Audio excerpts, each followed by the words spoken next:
All right, good evening, everybody. This is the Monday, March 27th meeting of the Select Board. I will introduce who I have with me tonight. I have Ellen Rosenfeld, our clerk, Craig Schultz, our vice chair. I am Erin Underhill, the chair. We also have Mike Gazinski. Our town administrator, and Victoria Schindler, our department assistant. Okay, we have a packed agenda this evening, and we're allowing for some public comment tonight, so we're going to get right into it. First, we have some announcements. There's going to be an annual Easter egg hunt, and that is coming up this Saturday, April 1st. Yes, that is a Saturday, with a rain date of April 8th. So it looks like you should be checking social media in the event of inclement weather to see if that's rescheduled. But it would be on April 1st so far. There's also a Friends of the Millis Public Library book sale coming up as well. That's March 31st through April 2nd. And you can get some more information about that on both our webpage and the library page. The next thing we have is an acknowledgement. We would like to acknowledge Dave Dodsworth, and I will read a statement from our Millis Conservation Commission. In the past month, Mr. Dave Dodsworth, Millis resident and business owner of Tree Work Pro, has volunteered his time and equipment on 2 occasions to remove fallen trees and clear trails of brush at the Pleasant Meadows Park property. It should also be noted that he volunteered his services for the commission in 2015 and 2021, all free of charge. He did a fantastic job. The Conservation Commission extends its sincere gratitude to Mr. Dodsworth for his volunteer work and respectfully requests that the Select Board acknowledge him on behalf of the town for his generosity. So I would like to take this opportunity to thank Dave Dodsworth for all of his volunteerism and time and equipment that he's used to help make those trails passable for folks. All right, so the next thing we have is a presentation of I'm sorry, do you guys have any announcements first? No. No, okay. So next we're going to go to the presentation of warrant articles. We have 3 warrant articles that we're going to have short presentations on this evening. The first one is to establish Millis net zero goal.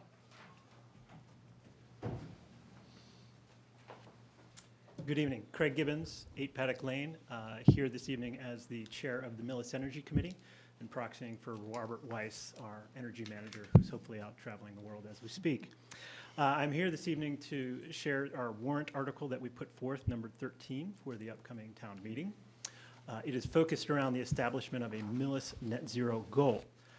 This is a goal, and I'll explain a little bit more in a moment, but it is a goal that the committee feels is both prudent environmentally as well as fiscally for the town. And this is in large part due to our participation, or it's motivated in large part due to our participation in the Green Communities program that's part of Massachusetts that we've been reaping the benefits of since 2015. A little history may be helpful here. Since 2015, when we became an active member of the Green Communities in Massachusetts, we've gained access to people, materials, and a tremendous amount of financial assistance to embark on projects that are really pursuing alternative energy resources and thinking about how do we curb the operations of the municipality and related buildings in terms of operation, use of heating, cooling, and a number of other things that also contribute to greenhouse gas emissions. So really embarking on projects with that support that we would have probably not otherwise been able to accomplish or even participate in. So tremendous supports from that Green Communities program. That program is evolving to adapt to the changing environmental needs, as well as to be aligned and supportive of many of the policies that are being developed at both the federal, state, and local levels. One such policy was put forth by Massachusetts. It's actually a plan, and it's entitled the Clean Energy and Climate Plan for 2050. This is an aggressive, a comprehensive plan to really pursue a net zero goal by the year 2050. I'm saying net zero a lot, so let me pause to at least explain what that is if you're not familiar. Net zero is really focused around greenhouse emissions, or the gases that trap heat in our atmosphere.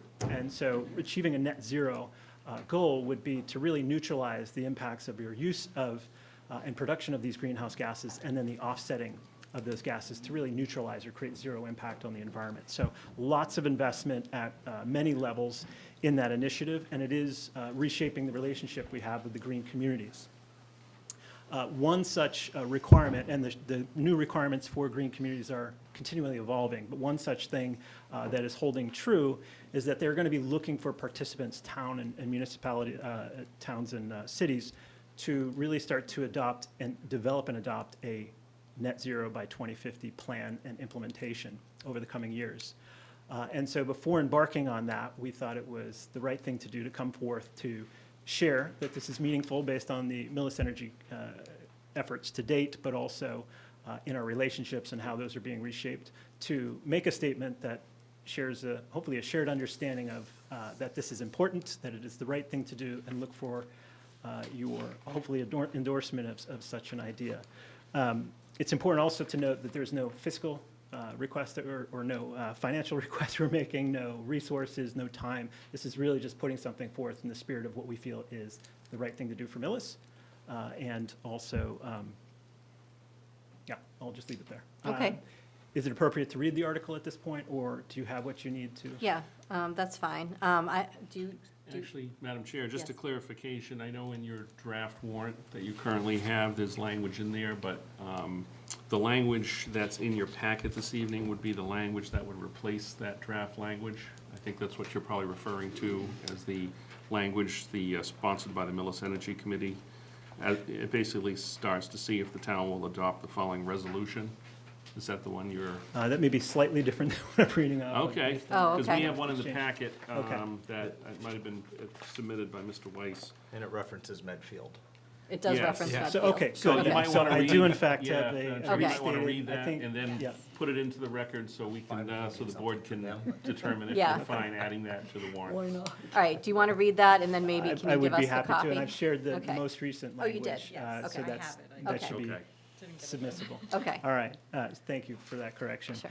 Yes, so the warrant article reads as follows. To see if the town will vote to support the establishment of a Millis net zero goal, which is intended to offset, reduce, and eliminate greenhouse gas emissions in our community by the year 2050 or earlier. We encourage the select board and all town boards and committees to take action to outline a plan that is measurable, attainable, and aligned with state and federal goals, which will allow the town to potentially access state and federal incentives to help offset the costs that may be associated with such a goal. So we're not asking for any immediate commitments. We're asking at least to be considered as decisions are made across the town to think about the decisions that may contribute to meeting a net zero goal and reducing greenhouse emissions. Okay. Do you guys have any questions? I No, do not. I do not, now that we've cleared up the Medfield in the March of '23. Yes. Okay, excellent. All set? All right. Yep. yeah, All right, we're thank you good. very much for Thank your you. time.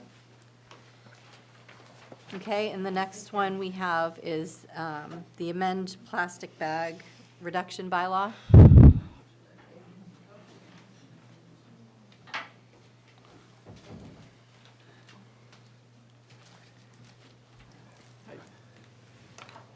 Good evening, Select Board members and Chair Underhill, Town Administrator.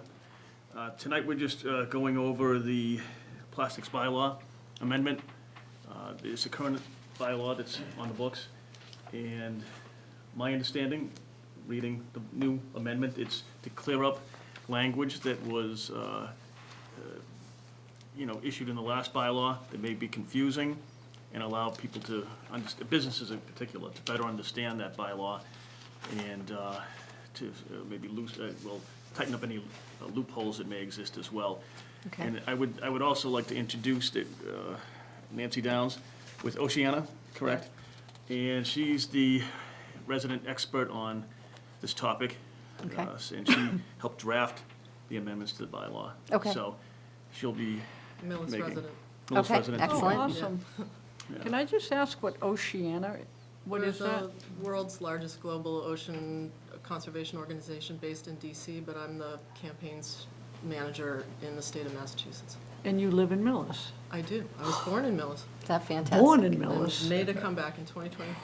I love it. All right, excellent.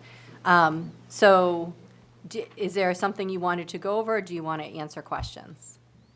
I didn't know if Nancy wanted to do a little presentation as to the reason behind the bylaw and Sure. the changes.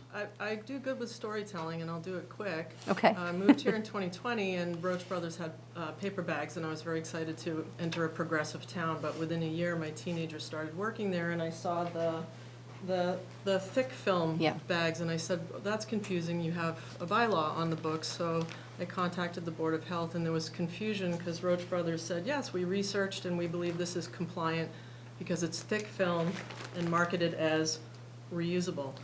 So we all scratched our head for a minute, but wouldn't you know, as I read the bylaw, it said it should not be made of polyethylene, and right inside, it's made of polyethylene. So the Board of Health issued a cease and desist, and that's great, but when we looked at the bylaw, there was just inconsistencies, but we called it a thin film bag in one area, a checkout bag in another area, and the definition was pretty loose.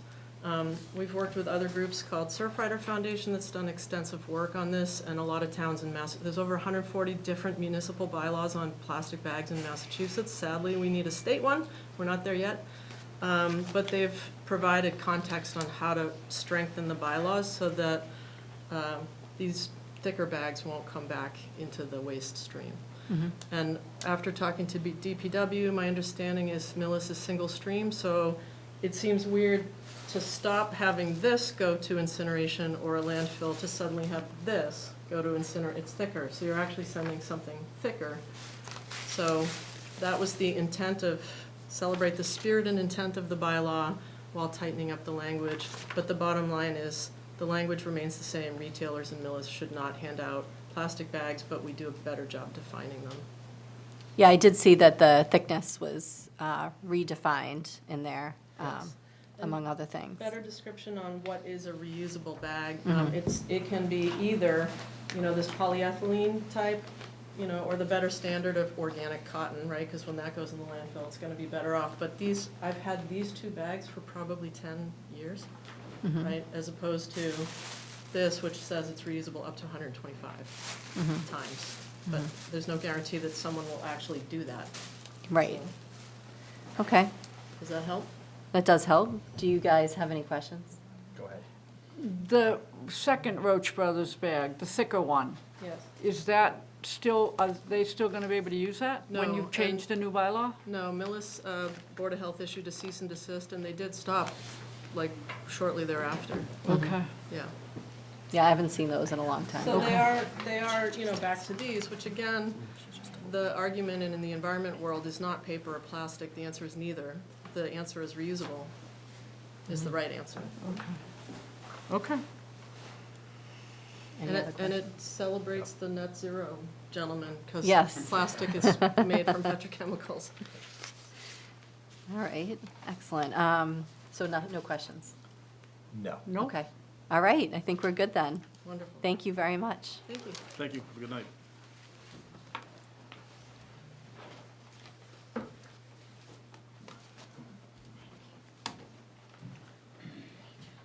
Okay, the next one, sorry, I'm not on my right page. Hold on. Oh, now I am.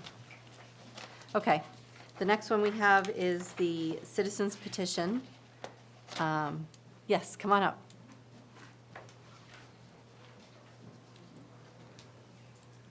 Thank you for coming tonight. Thank you. I didn't bring it. I hope I don't have to read it. I failed You the don't have test to read already. it, no, that's okay. I think what we'd be looking, so first I'm going to have you identify yourself, and then just give us a summary of what the article's about and what you're looking for from the article. Sure, thanks. I'm Patricia Burke. I'm 8 Eden Street in Millis. So the question is whether or not the radio frequency radiation guidelines that would apply to both smart meters and more 5G communications coming into Millis, whether those guidelines are adequate. They were set in 1996 by the Federal Communications Commission, and they were set to expedite the rollout of wireless. There was not any attention to health and environmental protections.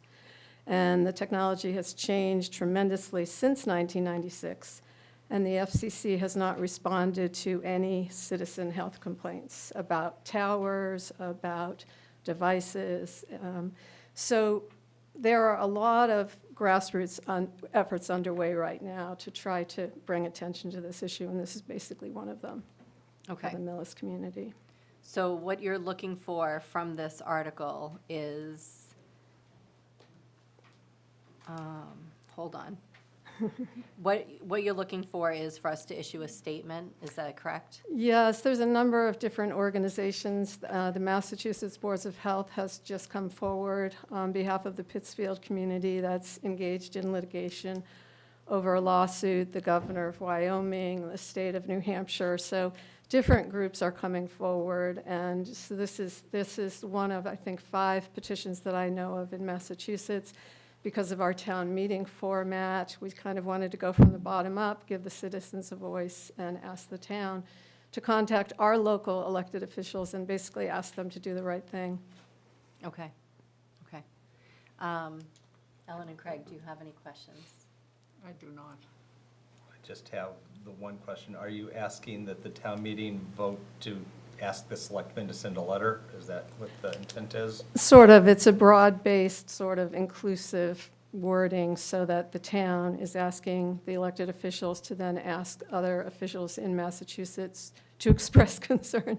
Some of the others are much more aggressive. They want to put a hold on any more applications until the FCC addresses the lawsuit that it lost in 2021. And I've sent plenty of written information. I didn't bring any more tonight, but you know, the FCC, the court found that their decision not to review the exposure guideline was arbitrary, capricious, and not evidence-based. And the court basically said that the guidelines aren't covering long-term exposures, children, nature, environment, and that they didn't address people who have experienced injuries. If we didn't have a problem at the federal level, this would have been addressed before we rolled out 5G. And it wasn't. So we feel like the citizenry needs to play a part in bringing this agency back into alignment. Okay. So from my last question, I don't know if you guys have more. So my last question is, reading the petition itself, I see send correspondence, and then in quotes, that's the recommended Yes. verbiage to use. And there are some towns in Massachusetts that have already done this. Pittsfield is one of them. It's more well-known in Western Mass because of the debacle there with the Verizon towers. But there are other towns that have already done this. I can send their letters if you'd like to see them, but it's similar to what we're asking this Okay. town to do. All right, perfect. Any other questions? No, I don't have anything. Nope. All right, that's exactly what we needed, so thank you very much. Great, thanks. Thanks. Okay.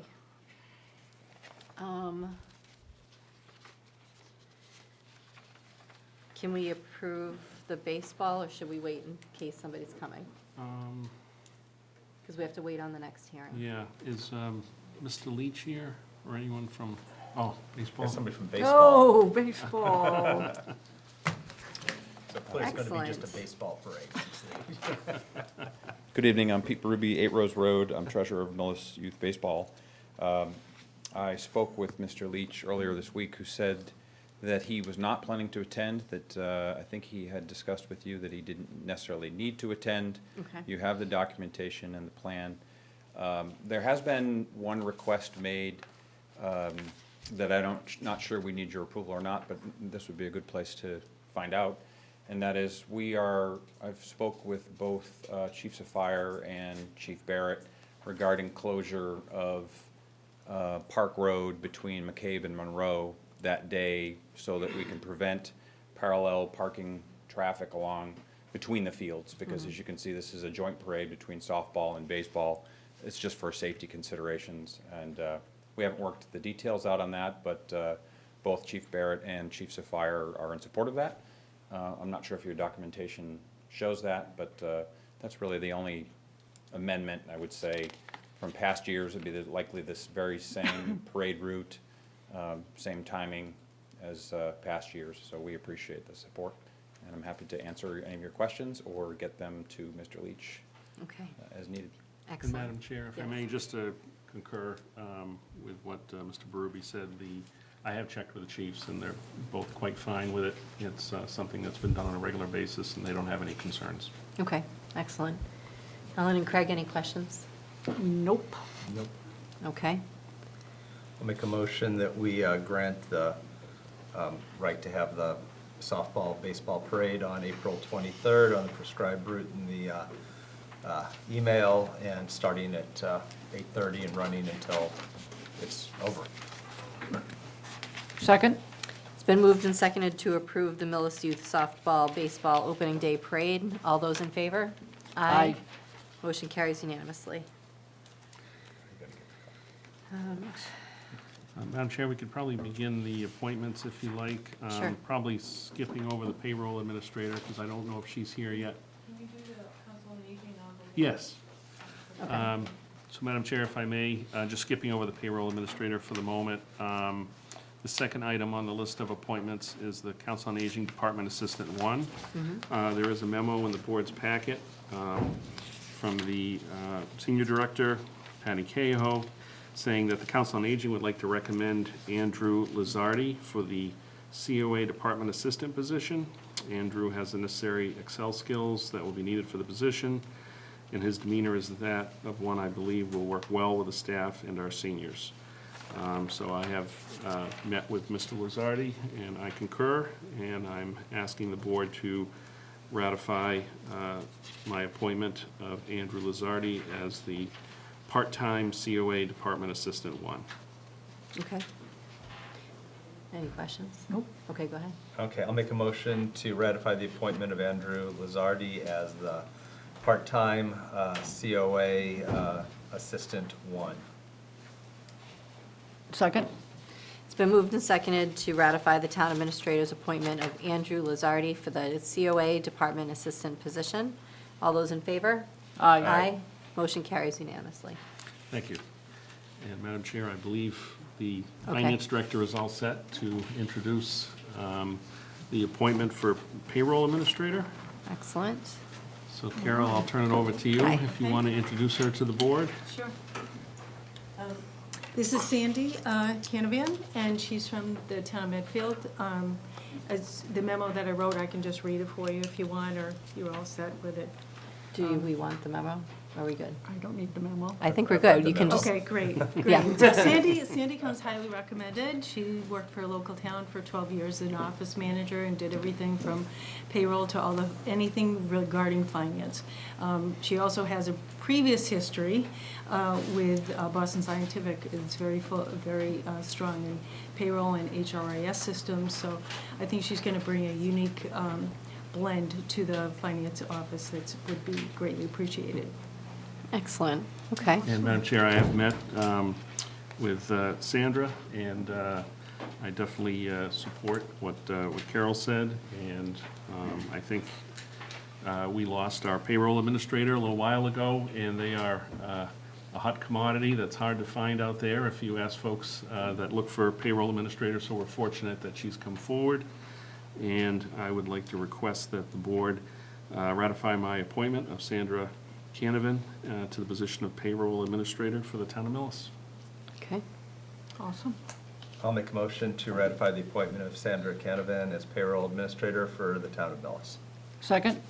It's been moved and seconded to approve the town administrator, ratify the town administrator's appointment of Sandra Canavan for the position of payroll administrator. Is this pending anything? I always, I believe, Corey and Corey physical. and physical. She'll yeah. Sign up for those as soon, she's waiting for it to get appointed first, and Okay. then she'll go through it. Should be getting that later this week. pending Sure. the completion of those items, as we Yes. typically do. Yeah. Yeah. Second? Okay, it's been moved and seconded. Did I already say all this? I did. I think so. Okay. Yeah. Keep All going. all those in favor? Aye. Aye. Aye. Motion carries unanimously. Sandra, we're very excited to have you Welcome. on. Thank you very much, everybody. Welcome. Thank you. Awesome. All right, thank you. All right. you. Thank you, guys. Thank you very much.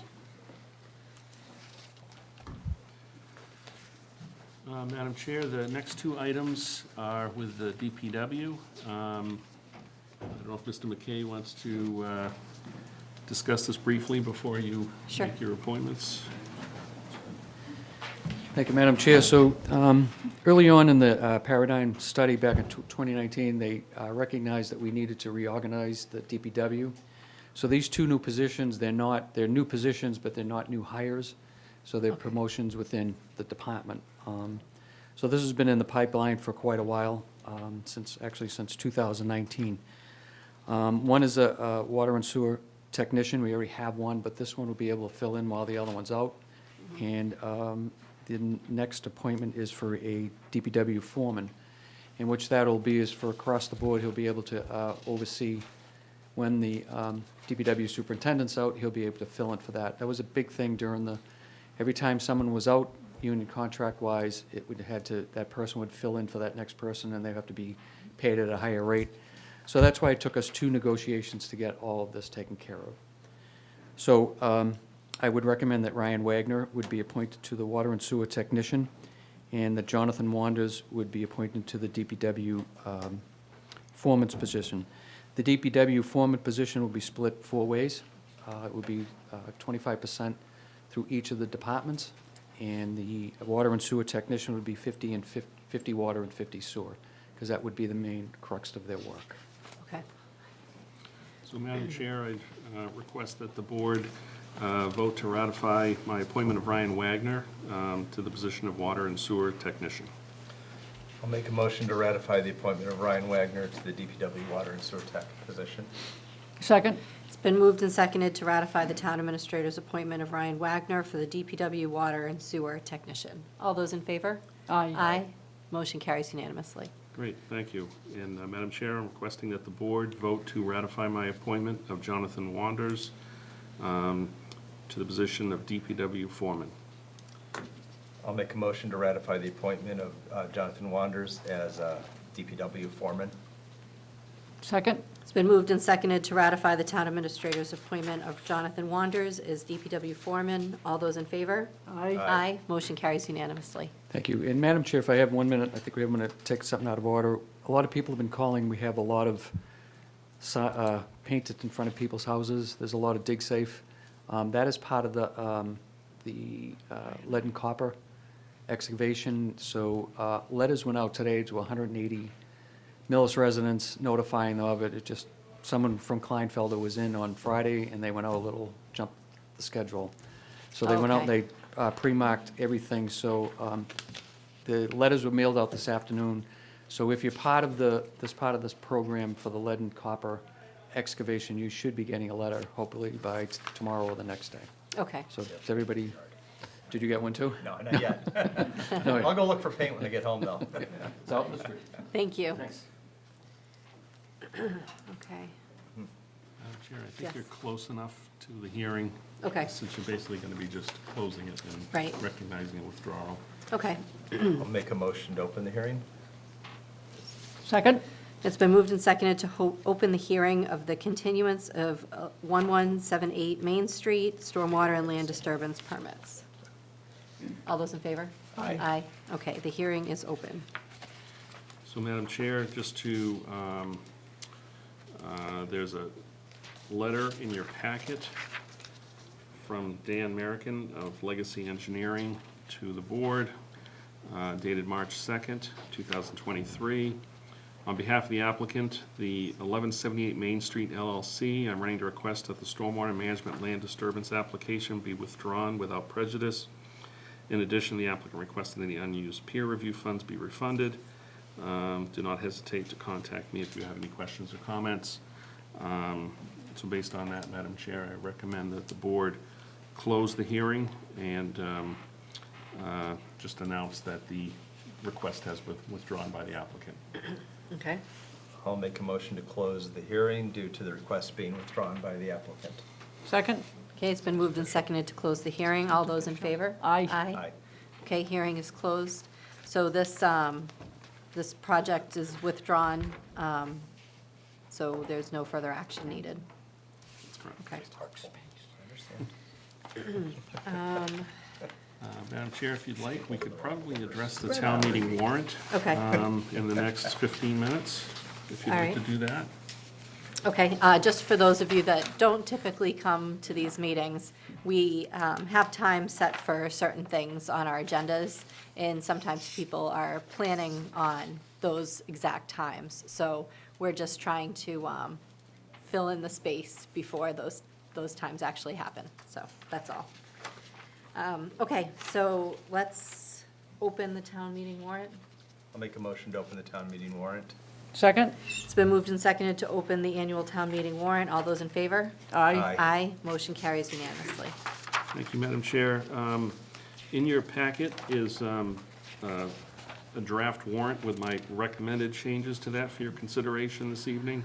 The changes in that consist of the removal of 2 articles, one for the design and construction of sidewalks and roads, and the other for tree removal and maintenance, due to anticipated lack of funding for those items. Okay.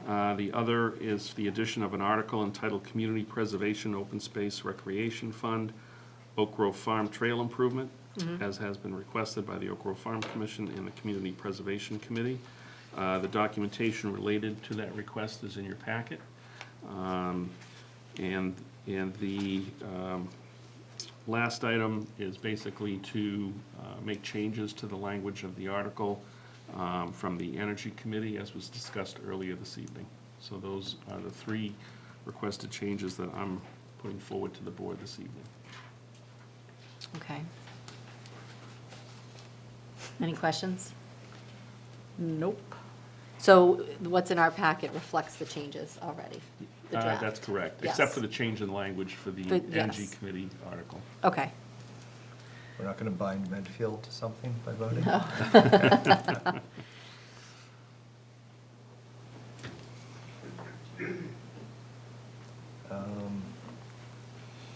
All right, I'll make a motion to make the additions of the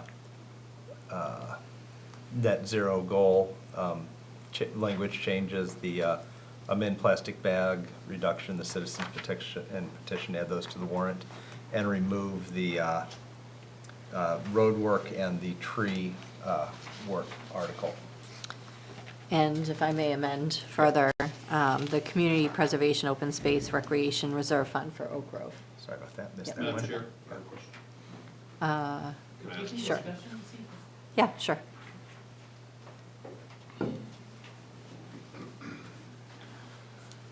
Jim Duffy, Exchange Street, Millis. In some ways, I know it's rushed to get this packet together, but it'd be nice to have a little more time to be able to read it before coming here tonight. So the question is on the roads and sidewalk design. Is that the $500,000 that was appropriated from free cash, or what is this? No, we appropriated 500,000 in November that's still there. This would be putting any more money towards it at this meeting as well. So there was an additional request for We more put- money? We always put it in as a placeholder, because it's one of those items that if there is more money, it's lovely to do. But we typically always vote in May on road and sewer. We slid it forward to November, not sewer, road and sidewalk. We slid it forward to November to try to get an early bid out, so we could start not in September, but in, well, whenever Jim can get a bid. So we tried to give him the best tools he had. Okay. So it's not reducing anything that's already been voted. We just rescheduled pretty much. Was that a vote, or was that a free cash appropriation, I thought at the time? It's both. Both. It's both, Yes. okay. It's a vote to use free cash. Okay, Yeah. thank you. Okay. Nothing Alright. happens without a vote. Did you second that? No, you were in the middle of it. I think he's. Oh, I- you I added finished, your yeah. piece? Yeah. You're good? Yeah, Second? okay. It's been moved and seconded to make the noted edits to the town meeting warrant. All those in favor? Aye. Aye. Okay, motion carries unanimously. Great, thank you. Madam Chair, quick question before we move forward. I know our principal assessor is here. I didn't know if the board had any specific questions for her, or I know she provided some information to the board. Would you like her to stick around through the entire budget discussion, or are you satisfied with the information you received from her this earlier? I guess Do you just have one questions? question on it. Reading Can we do it, that it says now? 841 at the bottom. Is that the total that we are comfortable with now? I'm looking at the 2 columns, the FY '23, FY '24, and the value differential being 841. After doing a review today of the new building that's going into town, I did street reviews of all the properties. Doing estimates, I'm coming up with the 841. I would be much more comfortable with 820. Okay. but the 841 in Hold on, these- hold on, hold on. Can you talk into the mic? Terry? Sorry. Identify yourself. Terry Gonzalez, the assessor in Millis. Today I drove around town for all of our new buildings to get a more updated number and to anticipate what will be there June 30th. From what I saw today, anticipating what would be there June 30th, that is what is on this spreadsheet. I'm coming up with 841,000. I would be more comfortable with 820, but using the numbers with the anticipation of certain things being complete or partially complete, I am at the 841. Okay. Thank you. Thank you. Any other Thanks questions? for that. I heard you were quite busy the last few days. Yes, I was really working on getting the spreadsheet And so she we could have visited good my place in information. the middle, Yeah, in the so middle, you were really busy. Yes. Yeah, thank you so much. All right, yeah, I think we're good. Okay, great. Thank you. Thank you. Madam Chair, Yes. the approval of the MSBA feasibility study agreement. We have to close the warrant first. We're still open. Oh, okay, Yeah, yes. I'll make the motion to close the warrant. Second? Okay, it's been moved and seconded to close the annual town meeting warrant. All those in favor? Aye. Aye. Aye. Thank you. Yeah. Madam Chair, in your packet is the information from the Massachusetts School Building Authority in regards to the Millis feasibility study agreement. The MSBA is requesting, as part of the project, that the board approve the feasibility study agreement so the next phase of the work can proceed. So we just need a vote from the board approving the feasibility study agreement as written in your packet. I'll make a motion to approve the MSBA feasibility study agreement. You done? I'm done. Second? It's been moved and seconded to approve the MSBA feasibility study agreement as written in our packets. All those in favor? Aye. Aye. Motion carries unanimously. Great, thank you. Madam Chair? Yes. The next item that the board can address is the approval of a contract for site work at the softball fields. In a follow-up to the fall town meeting, there was, bids were received for the work on the softball fields. We did receive 3 quotes, the lowest quote being from the Drake Companies in the amount of $26,815. I am requesting that the board authorize me to sign the contract with Drake Company for that work. Okay. I don't know if there's any questions that the board had in regards to the project. Any questions? What is the project? In the packet, it outlines the different issues to fix on the main softball field. As you can see, there's $1,700 in materials, $3,500 labor and equipment. That is to fix issues on the first and third base lines, as well as around the outfield of the diamond line. Add new mix to revitalize the existing infield mix that was impacted by the drought conditions of 2022. Laser grade, buff, and correctly install and align the bases.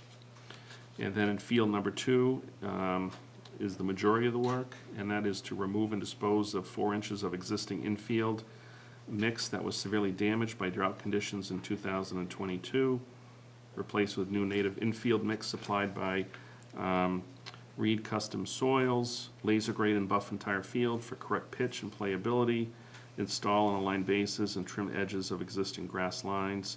The material cost there is $7,120, and labor and equipment is $14,400 for that work.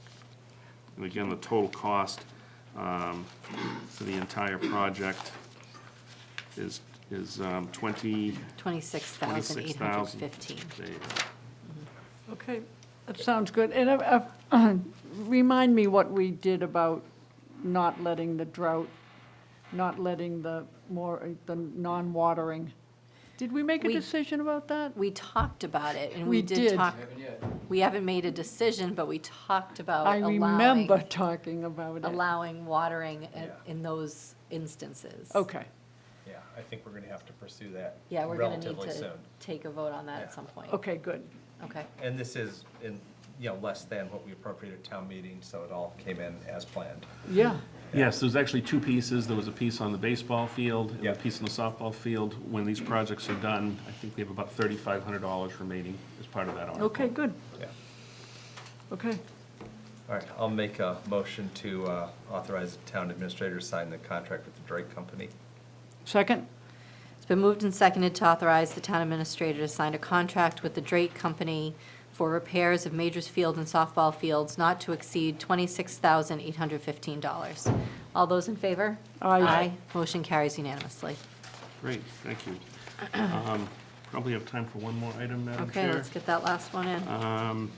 In your packet is a memo from Jim McKay asking that the board approve and authorize me to sign a contract with Daigle Electrical Construction Corporation in the amount of $21,423.70. And this is to remove an old traffic control cabinet and install a new cabinet at the corner of Mills Main at Milliston. Okay. So this was part of the transfer. What's Mills, Maine and Millis, Millicent? Maine, I Millis Oh, Main Millis. Street. think. Yeah. Millis Main Street, Okay, that's the one on Yes. the corner of my Yes, office? yes, right outside your door. Yes. yeah. Okay. So- Well, I vote yes.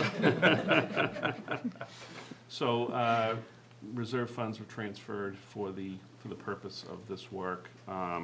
It was deemed an urgent repair due to possible safety issues of having the traffic light not working properly. Absolutely. Okay. And this used a reserve fund transfer, you said? That's correct. Okay, so it's finance committee's move, and we, Well, the finance committee has already approved it. right, and so we're Yeah. just authorized, we're just being informed. Yeah. Yeah. And you're asked to approve the contract for the actual Oh. work. I'll make a motion to approve the contract for DEC Corp. to do the work at Mills, Maine, and Milliston on the traffic cabinet. Second, It's been moved and seconded to authorize the town administrator to sign the contract with Daigle Electrical Construction Corporation to repair the control cabinet not to exceed $21,423.70. All those in favor? aye. Aye. Aye. Motion carries unanimously. Great, thank you. Okay. Right. 2 minutes. I think we're good. You can probably start, All Madam right. Chair. Okay, so the next things on our agenda, I have 7:43, so we're going to move right along. The next thing we have is going to be a presentation by the school committee regarding the fiscal year '24 budget. Immediately following that, we're going to have a period of public comment. So once we're done with the presentation, I'm going to ask some questions before we get into the comment phase, and then we will have, you will have an opportunity to speak. Okay? They can sit if they want. I texted them, I emailed them how to do it. Madam Chair, I don't know if you want to just take a 3-minute recess so they can get the laptop set I'm up. on Zoom. You're on Zoom? Okay. So if I can, What's your, the name under there? my name, Mark Conroy. So if I I'm can, going to allow him to share his screen.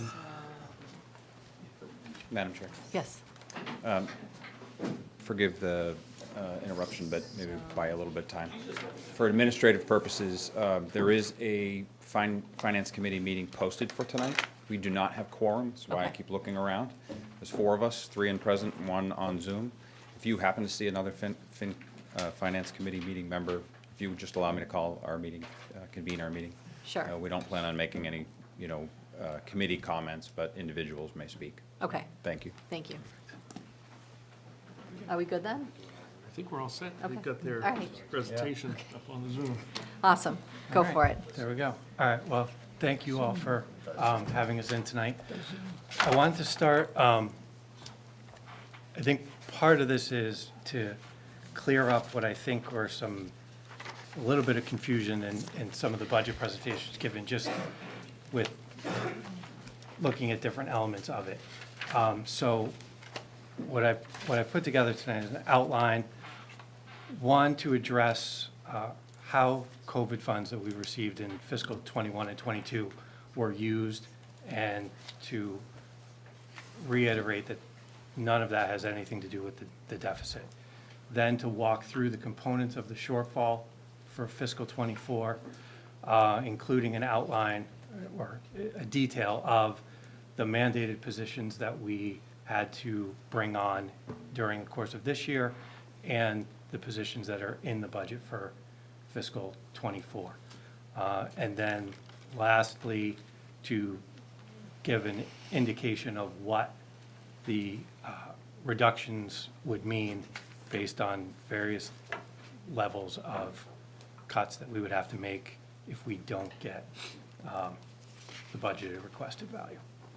So, so first, with the COVID funding, we had, and I'm not going to read each one of these, but Thank you. in fiscal '21, we used $156,000 to cover positions. The largest number of that was short-term substitutes. So during COVID, when people had to quarantine, we had extra subs that needed to come in. We covered that. None of those positions are currently funded and staffed this year, and they're not in the budget next year. In fiscal '22, we had $334,000 of positions that were funded using COVID funds. The vast majority of those don't exist in '23 and aren't there in '24.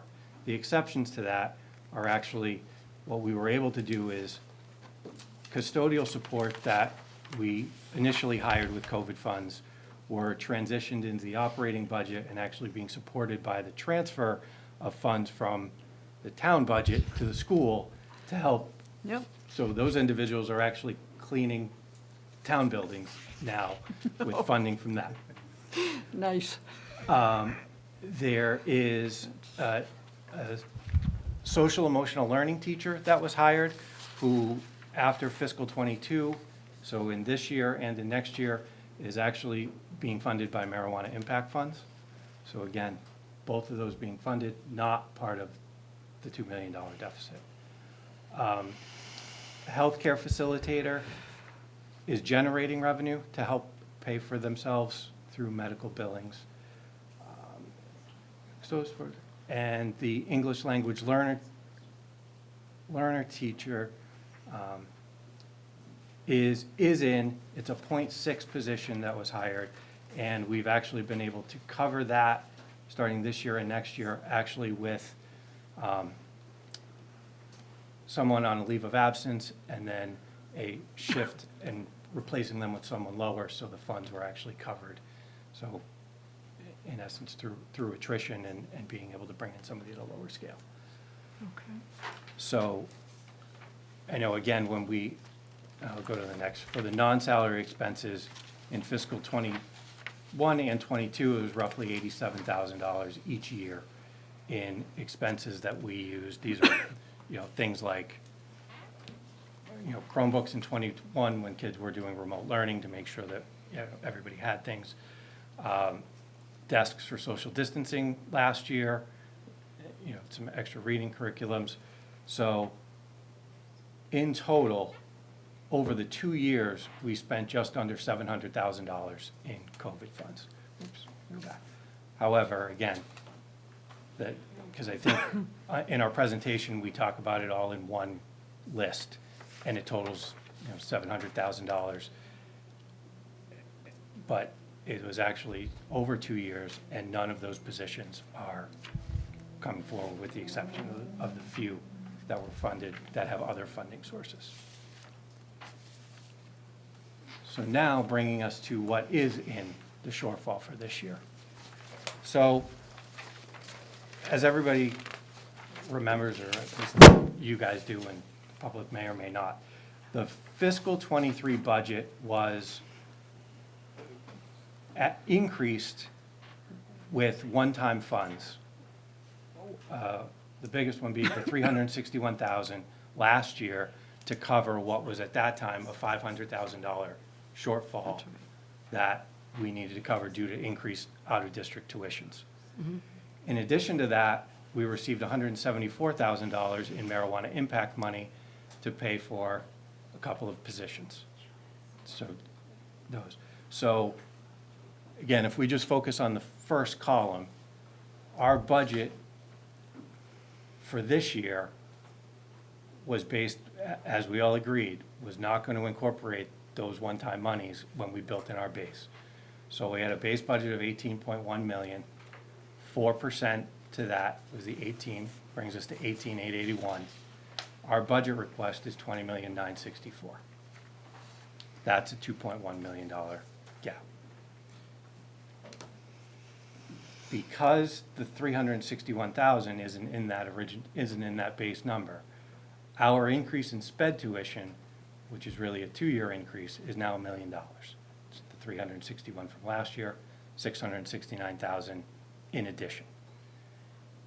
In our presentations that have been given, the variance and increases for this year, we're talking truly about the delta between last year and this year. So that's where if you go through, it's 669. In reality, off of a base budget, it's $1 million. We have another $557,000 in mandated hires for this year.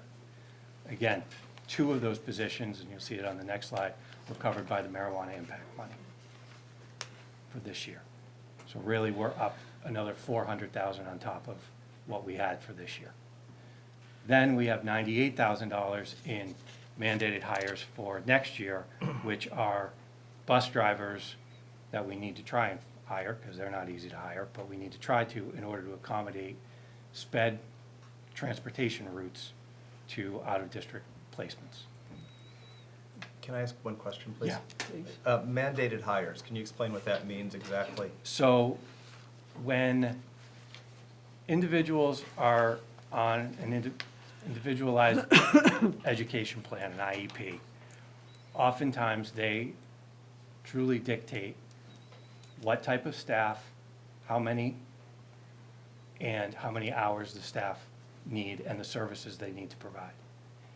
If, for instance, you have a student who has an IEP revised or a new one that requires a one-to-one aid throughout the day or for any portion of the day, if that person doesn't exist in the district and we don't have people just sitting around waiting, we have to go hire that person. And we're mandated by law to provide the services that are in the IEP. So there are always changes within that. So that's what these mandated hires are. That's what the FY23 mandated hires are. And again, the next slide will walk through what those actually are. Again, for 24, we don't need any, in-building staff, but it is transportation, bus drivers to get kids to the places we need to. So back to, so really, the sped increase of the 2 million, 1.7 of it relates directly to sped mandated requirements. It's just the way it is. We have, compounding it, we have a loss of choice funding of about $248,000, which is primarily a function of we have more kids graduating out of choice than we can backfill in the lower grades because our pre-K and kindergarten populations of Millis residents is growing. We don't have the space, we don't have the room in our class sizes to allow choice kids to come in. So we're on the losing revenue on that. And then in our budget, we had $148,000 of just normal, planned expense increase that most places would normally, inflation is going up, that kind of stuff was roughly, was the other 148,000 coming down to that 2.1 million. Now, if we had, absent anything else, if we had the $726,000 of 4% increase, all of our contractual raises and 38% of what we had built in as non-salary expenses would be covered, and we wouldn't be sitting here having this conversation. Just like we most of the time haven't had to have this conversation. Okay, say that again. Say that last sentence again. Sorry. If not for the sped tuition increases and the mandated sped issues, if If we were Okay. just talking about the contractual raises that we Okay. negotiate with our collective bargaining units and, general increases in utilities Okay. and that kind of stuff, this 4% would have covered that within $100,000. And we wouldn't be worrying about a deficit. Okay, it'd be about $91,000 off. Right, which is a great year. But this number, this increase in sped tuition, this big fat $1 million number, Yep. that's just one giant number. What is that made up of? Is there So- more detail that can, So roughly 300,000 of it is 14% increase authorized by the state okay, that I get. to private, and the rest is increase in students. In district. I need more than that. What? In district, the 700, Well, Ish it's would the be. It's the tuitions, well, last year we had an increase Mm-hmm. in kids. So that's, again, that's 360 of the million is the cost from last year. okay, yep. Is that just Okay, but- more kids that are needed, or more kids going to Yes. expensive? Yes. It's more children who are being sent out of district Correct. because of the magnitude of their I thought we had a reduction in students going out of district. No. No? No. We never had a reduction? We have a reduction in kids not going to Tri-County and not going to Right, right, school right. choice. Yeah. We don't have a reduction in students going for sped out of So district. so 300 goes to the 14%, and you're saying the rest of it, 730,000, 360 of it was last year. So and basically. that just carried over? Right, because those kids didn't leave. Nothing changed? Right, those kids didn't Okay. leave. But their tuition, that 361,000 went up by 14%. Okay, so now we still have another 360. And that's the increase, the net that 1.5 increase for students for this year going into next year. And those are more kids that have moved in who are on out-of-district plans? Or were here who are gonna need to go out of district. Okay. So we've done and tried to keep them in district as much as we can. So without naming anyone, you actually have a name next to, you have that somewhere in your secret school Yes. file. Yes, in, It's not a secret school. I know, no, We I don't can't- want we it. can't disclose that. No, I know that, Right. that's what I meant. But there is a place somewhere where there's a match one-to-one. Yes. There's that we IEPs. never want to Yeah. see, but that exists. There are You'd have to IEPs kill that me if you dictate showed it to Yeah. me. where they go. Is that what I'm hearing? yeah, Okay, that I've never seen. Right. okay. Do you Okay. know it exists? I know it exists. Okay. Okay. Can I, yeah, we have to do with our self-funded healthcare, we've got numbers next to it. Okay, keep going. Can I ask a question about the choice funding? When you say loss of choice, is that because we're an unattractive district, or we're just reserving space for our kids coming in? It sounded like you're reserving space for our kids coming Yeah. in. It's not Yes. that, it's, Yeah. no, yeah, it's that we can't open slots because Millis residents Need them. Need 'em. Yeah. So how many slots does $248,528 represent? Roughly about 5,000 per slot. It's a Per little kid. bit more. I thought we were only down 115 in the last deck I read. No? I- 23 students times 5,000 was like, Well, and we 40, also, Yes, 50. we also have been on a path of spending, we had built up choice reserve, and we've been spending that down to mitigate having to make reductions. So we've been okay, bleeding into, so we had a pool of funds that. Okay. And so we were then spending, for the last 2 or 3 years, we've been spending more than we've been bringing in because. It's be- right. because what? Because And now- last and year, now- yeah. Right, The numbers are reducing, Okay, but the revenue coming in as slowly decreases, and we're just, the cost, the money that we've been spending out of that, it Yeah. just caught up. okay. Because A lot of last things are year, catching up. we Right. gave 361,000, but that wasn't the entire deficit, and they took from choice money to make To up the rest of difference. it. I Yeah. remember, it was a Yeah. little over 5, right? yeah. Yeah, Yeah. I remember. Okay, I think that answers my questions on this page. okay, keep Okay. going. Yeah. All Sorry. right. So here is the listing of Yeah. of the mandated positions. So we had a BCBA behavioral analysis that we had to bring in. We had one preschool teacher, we've had 5 paraprofessionals, and 2 bus monitors. And basically, the way we covered these this year was our spending freeze that went into effect on day 2. Excuse me one second, I'm Yeah. sorry, Mark. Do you have any extras for anybody? Did anybody make any extras? Don't.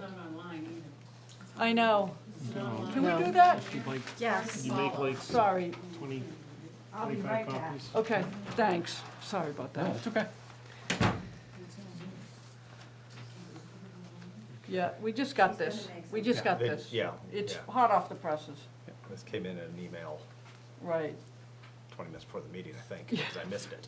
It was mid-afternoon, but yeah. Yeah. We put it. No, it's stopped. good. It's good.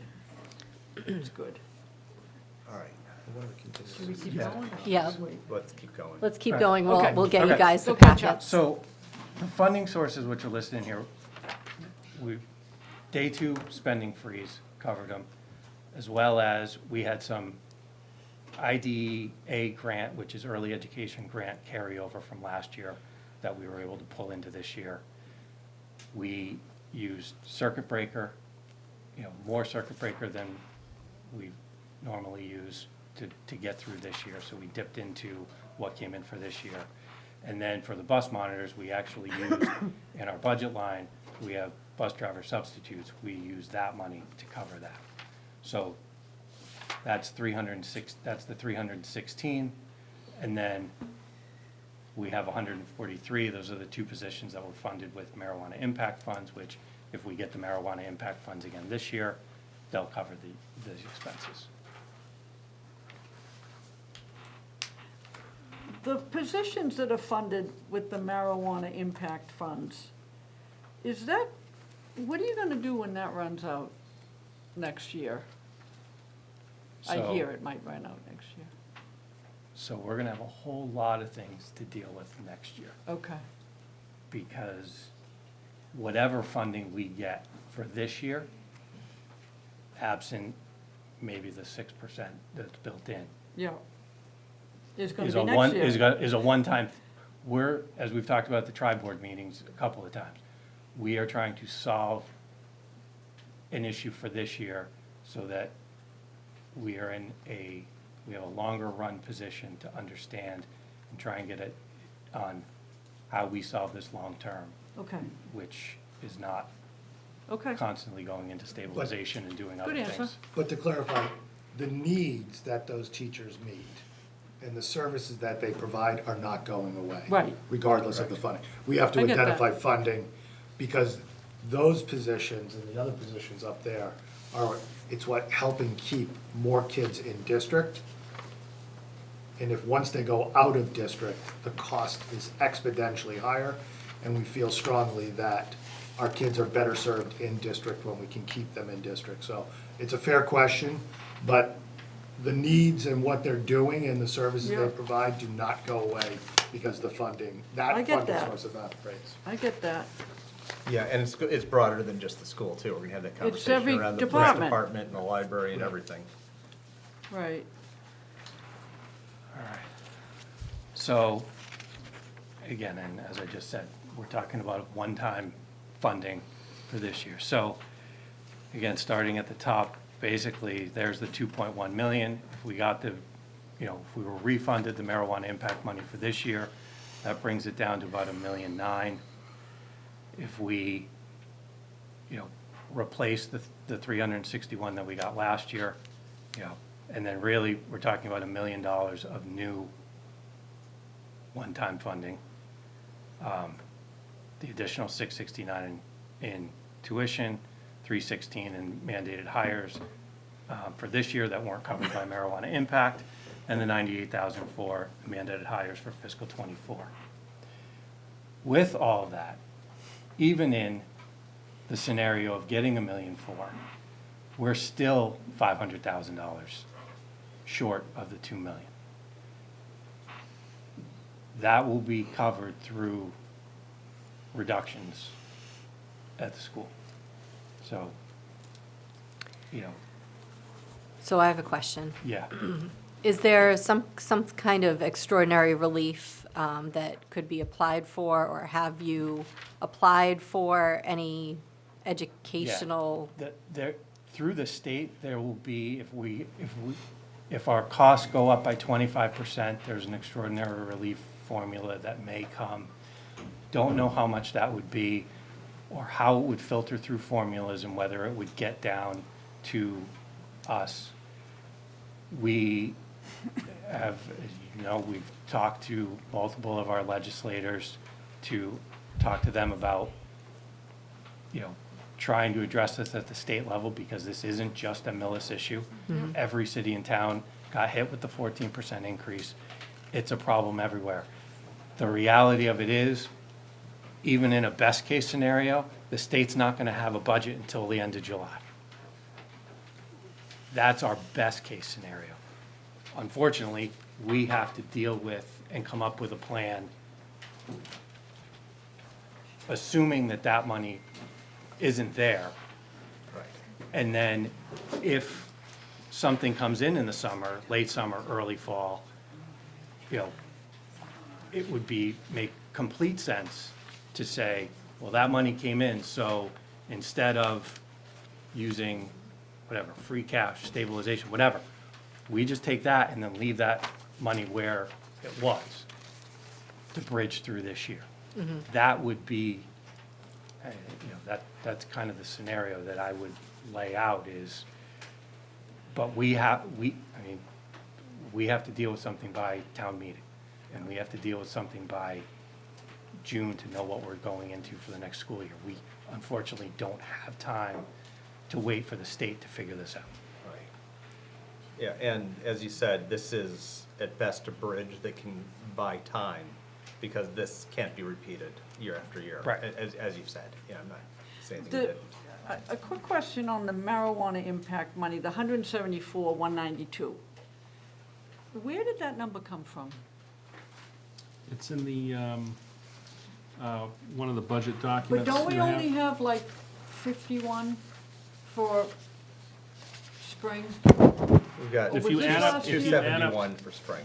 How much? 271 for the spring and 219 yeah, for I the. think they're figuring Okay. the entire year. Yeah, Okay. yeah. And I'm just looking at their number now. So that's, okay. Can I ask you just a couple of just random questions? Did you, I mean, you see this on TV, I don't know if it works. Did you go to the union and ask the union if, like, for the collective good, that they would take a pay cut or something so that no layoffs would happen? Is that a thing? We haven't done it this year, Oh. nor are we gonna be able to do it this year. Okay, is it a thing? Is it a possibility? Is it too late for this year? It's too late for this year. Okay. I think, once again, echoing what Mr. Conroy said, when we had our first tri-board meeting in December. Yep. And then following up in February, there was a discussion that, one, we weren't gonna go for an override this year, right? Because there's, town and school both have issues. And that we were going to do whatever we could to get through this year, realizing we'd see some cuts, and then get as close to as possible, what we need Yeah, starting on July 1, give us time to go to the state and advocate stronger for, instead of getting the message of, write a letter to the governor, but really, there's some legislation coming out that's looking to increase special education Yep. funding. yep, Give us time to identify what the true impact of an override would look like. And then if we are facing significant cuts, Yeah. then we'd have to be looking at all possibilities. I just don't think we're there yet. I don't understand how you wouldn't think that you would be there yet. What am I missing? I mean, I don't want to put you on the spot, I really don't. This is a good presentation, everything. You've said a lot of questions, but why is that to the exclusion of, why wouldn't that just be, why don't we just see? No? I don't know. Is it a bad thing? Doing we've tried overrides in 2011, 10, 11, someplace around there. 11. And honestly, it's a hard sell on a good day. No, I'm talking about going to the union. Oh, I have had one union negotiation in my life. and Yeah, I mean, it I'm was- not good either. It was I'm- easy. I just So- don't know What I will- why yeah. it what I will wouldn't be say- in your bag. What I will say, so when we did go for that override, we actually were, the way the cycle fell, we were actually in negotiations with the MTA going into that. Okay. And they agreed to take a 0% in that first year while the override was going. Okay. They have been, and again, our contracts and what we've negotiated with the unions and what they've negotiated with us are well within the normal course of our town revenue. Okay. Right. I mean, what, in the last 6 months, what I've seen other districts go on strike over is not anything, like, our union would never, it's not even close. Okay. Yeah. Okay. I'm just, Yeah, no, it's, but I think that as Just we throwing get, it out there. as we go down the road, I Yep. mean, if we can bridge this year, yep, going down forward with an override or more state funding or whatever the Okay. revenue source is, I think it's a conversation that should be had. Okay. I'm not sure the success with it, but the union Well, has me been neither, hugely- but- No, but I think it's a conversation Yeah. that needs to be had as we progress with it, yeah. and we have when that was, Yeah. when we did it last time. right, okay. So, want to go to the next, so the impact. So as we go to this next slide on the impact, I think it's important on the timing. Although this contract starts on July 1st, we've identified 3 different kind of impacts on staff. We have obligations to give people notice. Yeah, And then right. there's all sorts of bumping issues. So the reality is to treat our employees fairly, we have to give them some semblance of warning. And when I was at the FinCom 2 weeks ago, we were using, mid-April as a targeted date. And we wanted to get through these meetings and have these conversations before we started to make notice to anyone, because we just don't, as you can see, there's 3 significant or 3 different impacts. So the reality is, although this is for an FY '24 budget, the implications start earlier than that in the next 3 weeks. So we don't, as the board, we don't have to make a decision this evening. We Right. do have to make a decision by next week. Right. So if we don't make some kind of decision tonight on a funding proposal, What's next week? What next week is date? April 3rd, Monday, April 3rd. That's our next meeting? Yes. And, because that's the outside of, then the finance committee needs to look at everything, make their recommendations. So April 3rd is our drop dead date. And then if you need to notify people by mid-April, I guess that, It's around the time that we've set as a tentative notice date. And I just want to be clear about one thing, even if we, select board, finance to be committee, voted. and school come up with the plan that everybody loves, 100% unanimous vote. Oh, yeah, It's all up to town meeting. that's gonna happen. I mean, No, but if we got there, it's still town meeting. I'm not saying we're going to even get there. right, But even if that were to happen, Yes. it would have to go to town meeting. Understand. And then I don't know the notification process, except to say that it failed at town meeting, so things changed. Yeah, And that would be the caveat. yeah. So again, the reductions, if we were to cover the 1.4 that were the sped, which is the number we've identified since December, we're still at a $500,000 shortfall. That will result in a reduction of 7 FTEs across the buildings. If we were to get 700,000 of the 1.4, that still would leave us with, if we were to get 700,000, that still leaves us with 1.2. That's 17 FTEs. And as is in our presentation, if people have seen, if we are not able, if we have to close all 2 million, it's 27.5 FTEs, which is What I- just not. Right, but what It's not I would like to know with these numbers, I don't know, do you know exactly, that number 7 FTEs? Yes. Do you know right now exactly Yes. what positions those would be? Exactly. So We what went impact would that have on the, Significant. I know, but that doesn't, So, I need to How quantify. could, go ahead, Mark. There, we're, without knowing where we're going it's 7 FTEs. Okay, It's not the mandated positions that we have to fund, so it's coming from. I get that. Classroom gen- teachers. Right, general ed, it's going to have an impact, so it's basically gonna impact every building, increased class sizes, less options of available classes. But why don't I know exactly what it is? It's so, Because if we start. I pub- 'cause if understand we it's start gonna have an 'cause impact. If we start talking about exact positions right now before we know what we're talking about, okay, we have 200 staff members, and we're in a really small district where there is only one of many positions. okay. So there's gonna be panic. Is that what we're talking about? Yeah. There- Like pandemonium, It's panic? already there. Yes. Okay, Every position that has been identified has been reviewed. There's a position, we don't have names, but we've reviewed every single position this afternoon. These are real numbers, and I know you want to quantify. 7 is significant. 17 is draconian, and 27 is crippling. And you, I can't quantify that, I can tell you it's crippling.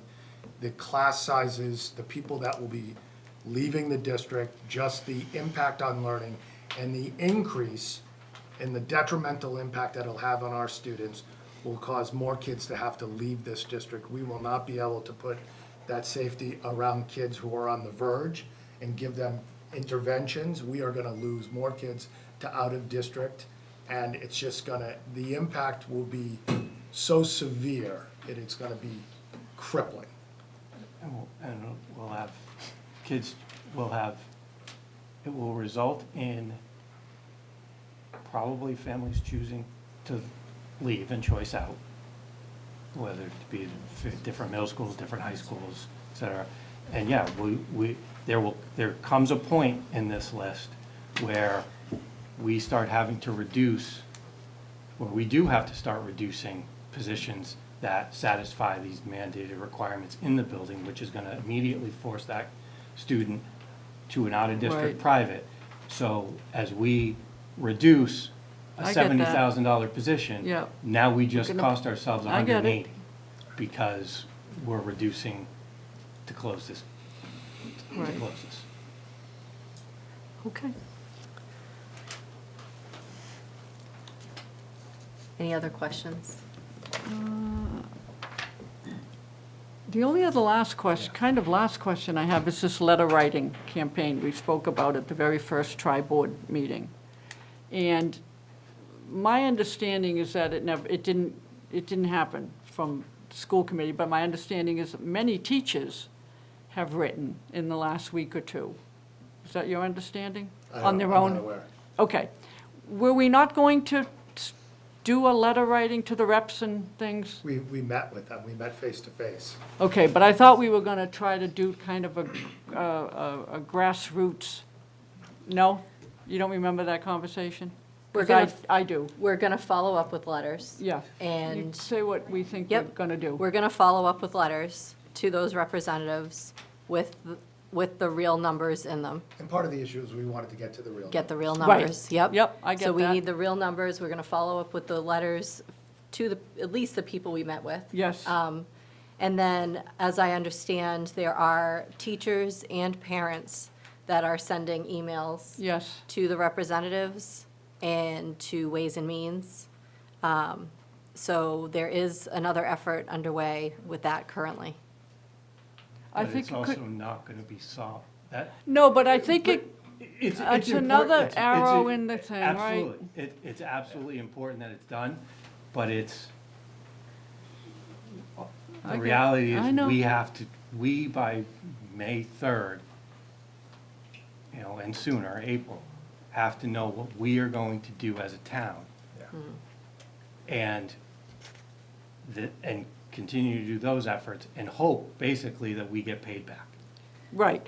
So Because if we cut when, everything and the state comes in Right. and gives us a few $100,000 in July, guess what? when do you, We've already- is there a date certain that you do get the number?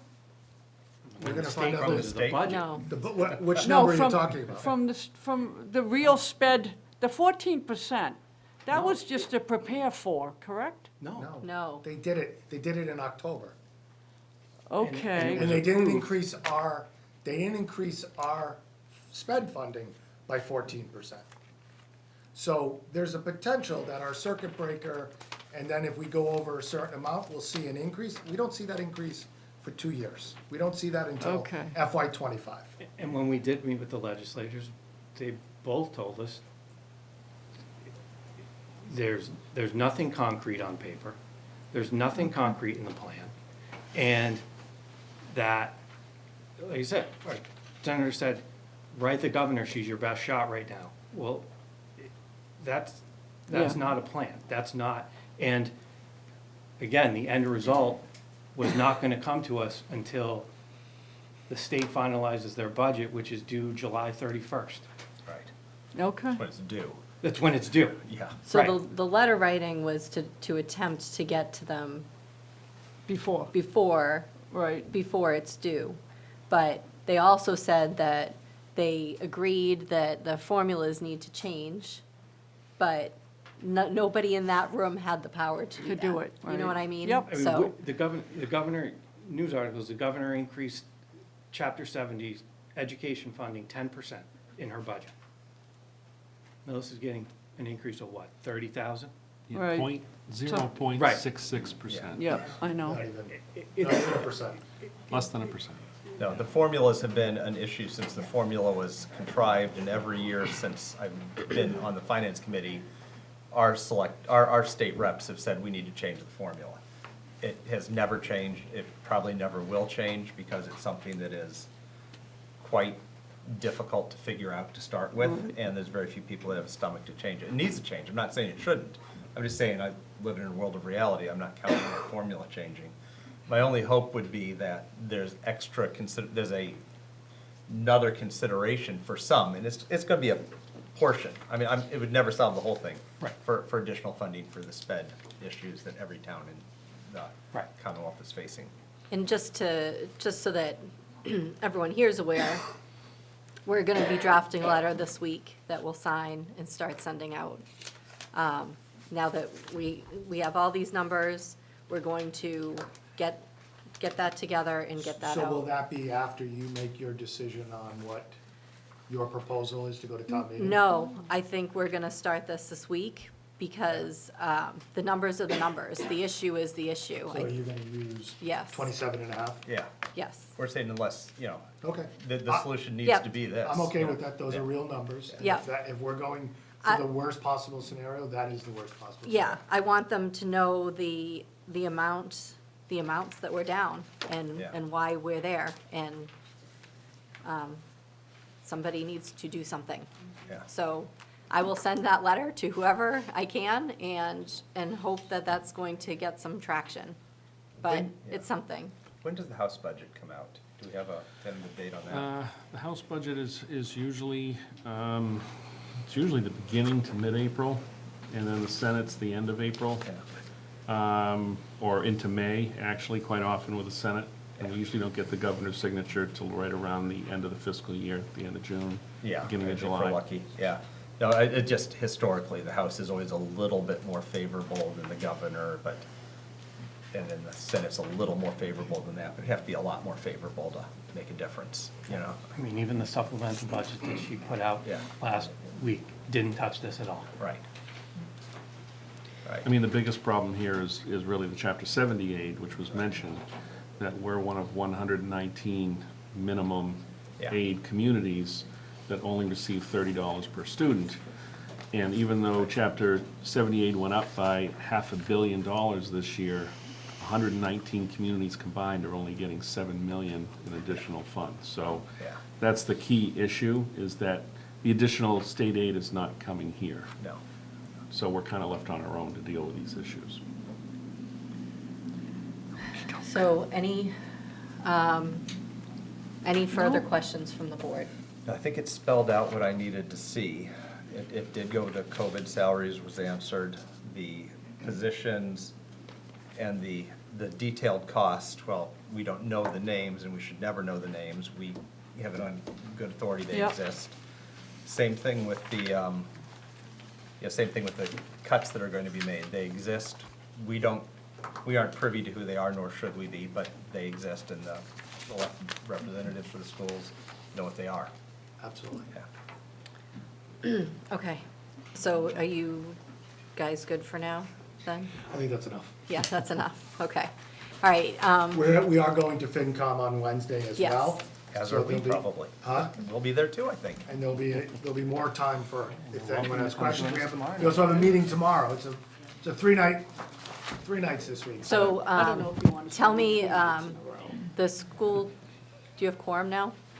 No. Okay, so the school committee has a meeting tomorrow night School committee has a meeting tomorrow. at 7. Yeah, we had at 7. We had our budget hearing on the 14th. Yep, We had a follow-up meeting, but this meeting is now, we'll talk more about the budget, we'll talk about this, and then we'll prepare for FinCom on Wednesday as well.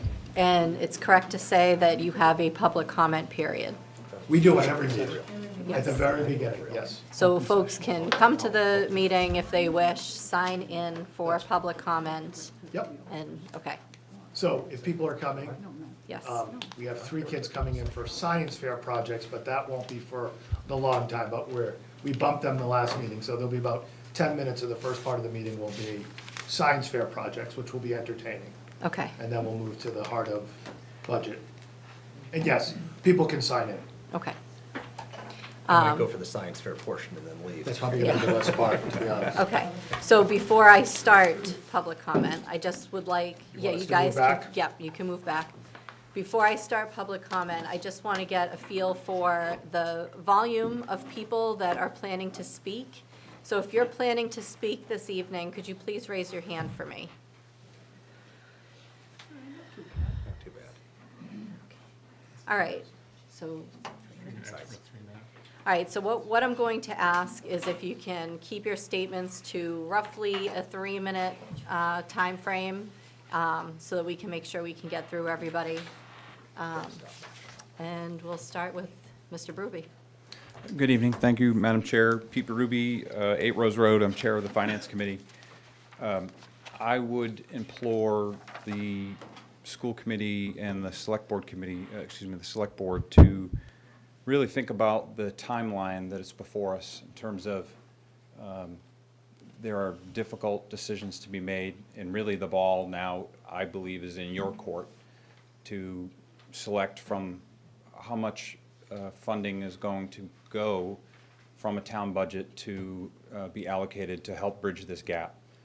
And whether that's, option A, B, or C, we need to know that as quick as possible. So I would encourage all of you to ask those questions now that will help you get to that decision, so that the FinCom, in terms of getting us on the road to having a warrant, a budget that is in the warrant, that is prepared and adequately considered for select board vote, FinCom vote, which our votes are due, I believe, on April 13th. I could be off on that by a day or two, but the timeline is tight.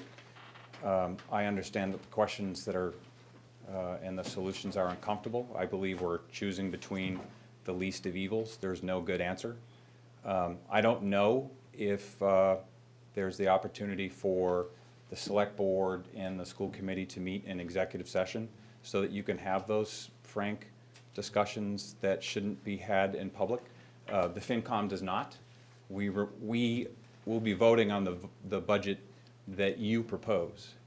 So I'll leave it at that. It's not I don't think anybody's taken this lightly, and I appreciate the opportunity to come to the meetings and for you to come to our meeting on Wednesday. Thank you. Thank you. I think it's our intention to vote this next week Yes. and finish it next week. Who is next? Okay. Dr. Easy, 411 Unit. First of all, thank you to the school committee and everybody involved. Superintendent, this is a tough discussion. My suggestion is really get the state reps involved, get our governor's office involved, get those letters, do whatever you can. If these cuts are, if they're talking what they're talking, it's going to devastate the schools. And our schools are great schools. We've got great staff, great people. I'm very concerned this is not going to go well at town meeting. I think older people are going to show up. It's already out there. I think the older people that are fixed on income are going to show up, and I think it's not going to pass, and there's going to be devastating effects, and I don't want to see that. We got Tri-County on the books. They're looking for a new school. That's another $1 million. I don't see good things here, and I think you really need to get those letters out and reach out to the state reps. So thank you. Thank you. I will take another. I see someone with a laptop. Sorry, I have an infant, so I'm just going to speak up here. Mr. Schultz, how are you? Good, how are you doing? Good. Hi, everyone. My name is Marianne Zamba, and I've taught high school social studies here in Millis for 16 years. I also serve as president of the Millis Teachers Association. I addressed the school committee back in March 14th concerning this devastating budget crisis, and I'm confident they heard our plea. I'm grateful for Superintendent Mulaney's and the school committee's continued open communication. The presentation here tonight was excellent, but I come from, the trenches. I'm in there, I see it, I hear it. So I'm here this evening because we're running out of time. As we get closer to April and ultimately May, we become increasingly more anxious that many of our colleagues will not be with us in September. But even worse, we're worried that our youngest students will have larger class sizes that they've ever experienced. Our middle school students will lose the emotional support and possibly trusted adults that make them feel safe. Our English learners would be underserved. And our high school students could miss out on course electives and personalized learning that propel them to the next chapter in their lives.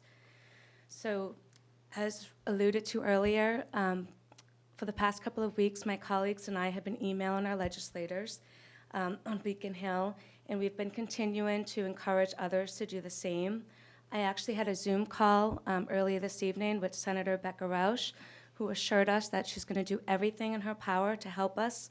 However, it's just not enough. Although, the added supplemental budget from Governor Healy last week was promising, the House hasn't even passed their budget yet. And then it goes to the Senate, and we don't have until May or June, because I continue to worry about the teacher down the hall from me, who the students love, that will be laid off. I actually had a non-teacher friend earlier this evening say, don't bother coming, it's not going to do anything, stay home. And I said, no, I'm going. I know this town. I know the residents. I've taught the children. I've served the community. And they will listen. And I know the leaders will do what they can to help out. So on behalf of the Millis Teachers Association, we ask Select Board to do everything in your power as much as possible to fund the deficit, recommend a level service budget to the residents at town meeting. We know this is unprecedented, but I can assure you that my association, our association, will always support our schools and other public services that the Millis community needs and deserves. So thank you very much. Thank you. Thank you. Okay. Another commenter?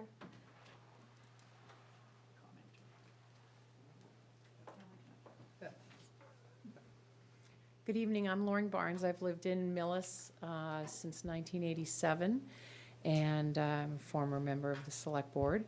And I got involved in the schools right away when I came here. I'm a founding member of Merit. And I think it's really important for the town to get engaged on this topic because the impact is not just to the schools, but obviously, to the entire town experience and living here. I'm also an adjunct, former adjunct business faculty and active college lecturer to this point. And when kids graduate from high school, they arrive, if they go to a college of whatever kind, they often arrive to class sizes that are in fact double what they graduate from here in Millis. So I don't think an adjustment of class sizes, if in fact that is a solution to bridging a funding gap, is really that detrimental, and in fact, it may in fact be advantageous to their adjustment. I spent the entire weekend going over the PowerPoint document that I was finally able to find on the school website, and communications being so important, I really did a lot of research. And I would like to recommend a couple of things because we're all trying to educate ourselves and learn. I think that the budget document would really benefit from KPIs, key performance indicators, so that we as citizens know that when we're being asked for all this money, that it's not just for status quo, that there are some specific metrics that are involved. And I know that the document included a reference to DARTs, which is District Analysis and Review Tools, basically comparable districts to which we compare our performance, whether it's financial, student numbers, things like that, spending. But they varied. They used 3 different ones in one PowerPoint, so it was really hard. And I don't know if really Dover, for example, is a comparable demographic district to Millis. And I know that from collective bargaining, when I was on the select board, we had a totally different list of towns. So I would ask the select board, if it's appropriate, to come up with the de facto list that we use as Millis that can then be applied across the board, so that we have some consistency, so that we know how we are performing.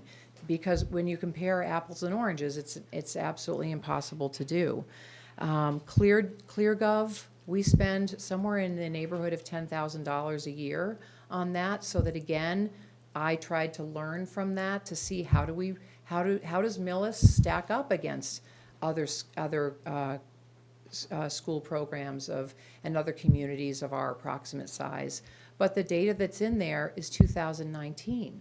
So again, it's really hard. I understand that some of the state budget numbers are up to 2022, but 2019 is really ineffective. If we're not using ClearGov, then I would recommend reclaiming the $10,000 or whatever the number is now on that cost, and then putting it toward this program. If we're not using it, we shouldn't be spending the money. I think the student retention issue is a big one.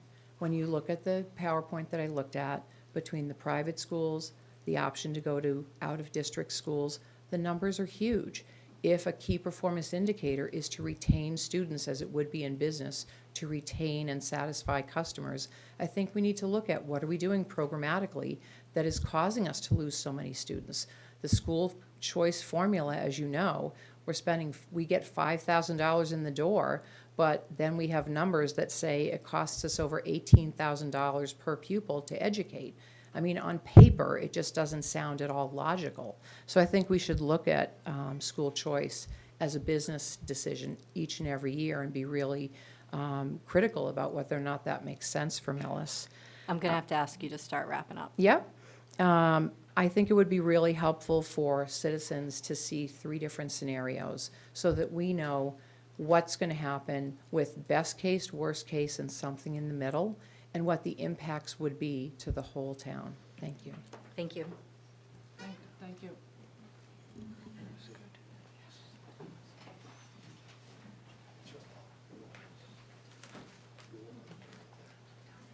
Hi, I'm Elizabeth Derwin. I live at 60 Middlesex Street, and I'm also a member of the Council on Aging.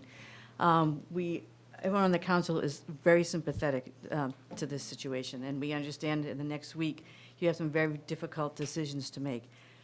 But I just want to make sure that the other groups in town are forefront in your mind as well as you're working through this very difficult situation. And just, the senior population of Millis is already 30%. It continues to grow. We, in our last kind of go-throughs, it's been identified that the senior center needs to be more vibrant. It needs more programs. It needs more services.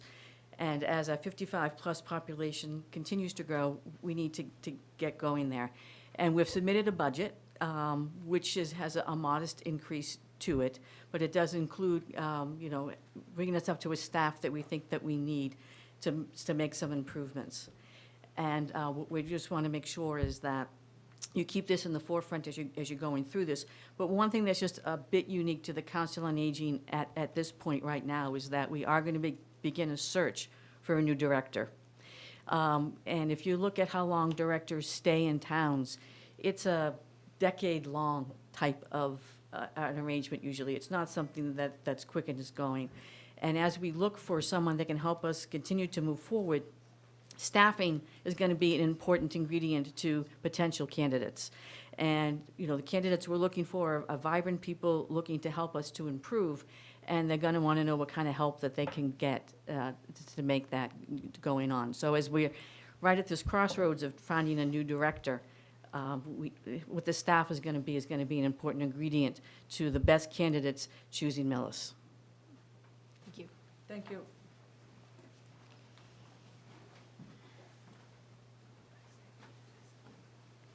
Good evening, folks. Kathy McInnes, 78 Island Road.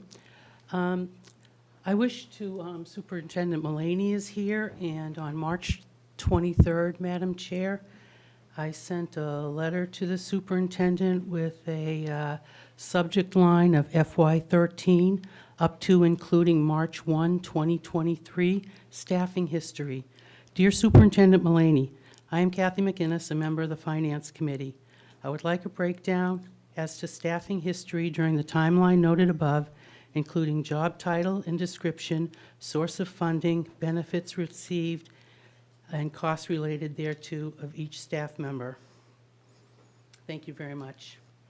And then also on March 24th, to Superintendent Mullaney with the subject line, collective bargaining agreements, personnel plan, employee contracts. Dear Superintendent Mullaney, as a member of the Finance Committee, please provide the above documents for all school employees. I also request the future financial implications of all agreements and contracts in existence. Thank you very much. My question to you, Madam Chair, is will this information be provided? I don't have that answer right now. The superintendent's here. Could I direct through you, the chair? No, not right now. Thank you. I don't have those answers right now. I'm not going to put And him honestly, on we the don't spot have for those that. answers, yeah. Yeah. We won't have those answers. It'll be the schools. They have a meeting tomorrow night, and if there's open conversation time, that might be the avenue to use for it. But the select, as you know, being on the select board, we don't have access to their staffing histories. Because it's on the payroll. When I was a member of the selectmen, I signed the payroll. I knew who was there, how long they had been there, what their benefits are. I My believe that's all in the concern, town reports, right? well, it should be at a finance committee meeting, and it should be here tonight. I didn't even receive an acknowledgement, nor did I from Ms. Carol Johnson or the town administrator, that they received my emails as a member of the finance committee. Okay. Thank you. Thanks.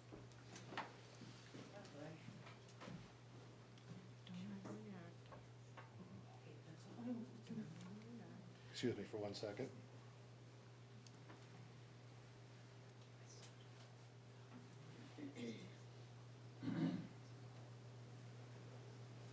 This is not a great use of your time, I apologize. It's cutting into I your responded 3 back. minutes. It's okay. I responded back both, and I provided all CPAs, and I asked what exactly you were looking for, and I could try to provide that to you, so I'm having a difficult time, but I That's okay. welcome Ms. McGinnis to come to the school committee, sign into open session, and ask her questions at the school committee, and then the school committee will address her questions. I can find, and I will forward to you, Madam Chair, because it was brought up at this meeting, that there was a response from the schools. Okay. I just want to let the record be straightened. Okay, thank you. The date of the letter, sir? Yes, Lisa.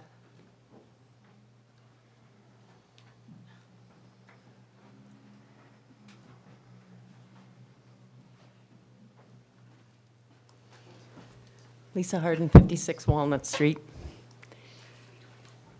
As a person who lives in Millis, I graduated from Millis High, and we have a great school system, but I don't have any children in the system.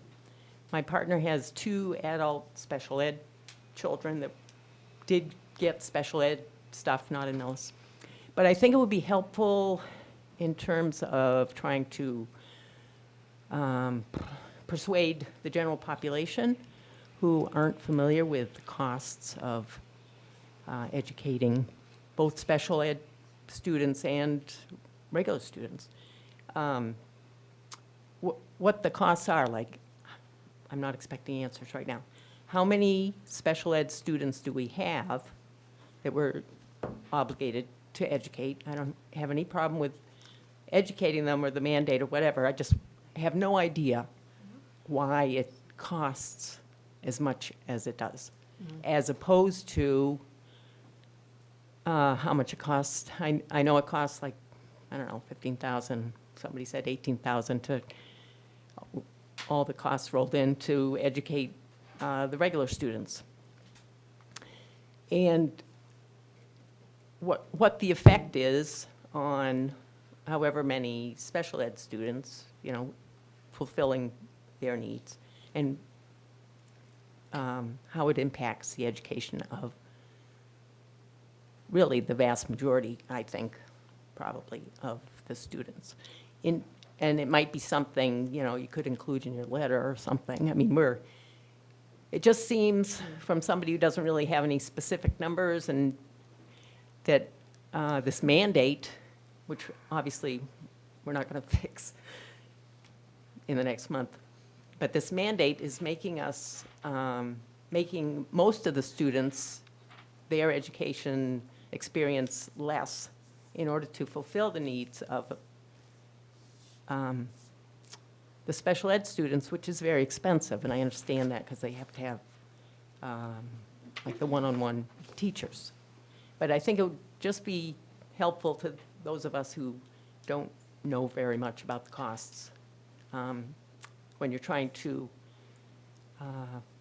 get people behind this funding change.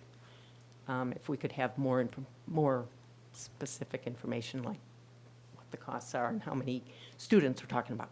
Okay. Thanks. Thank you.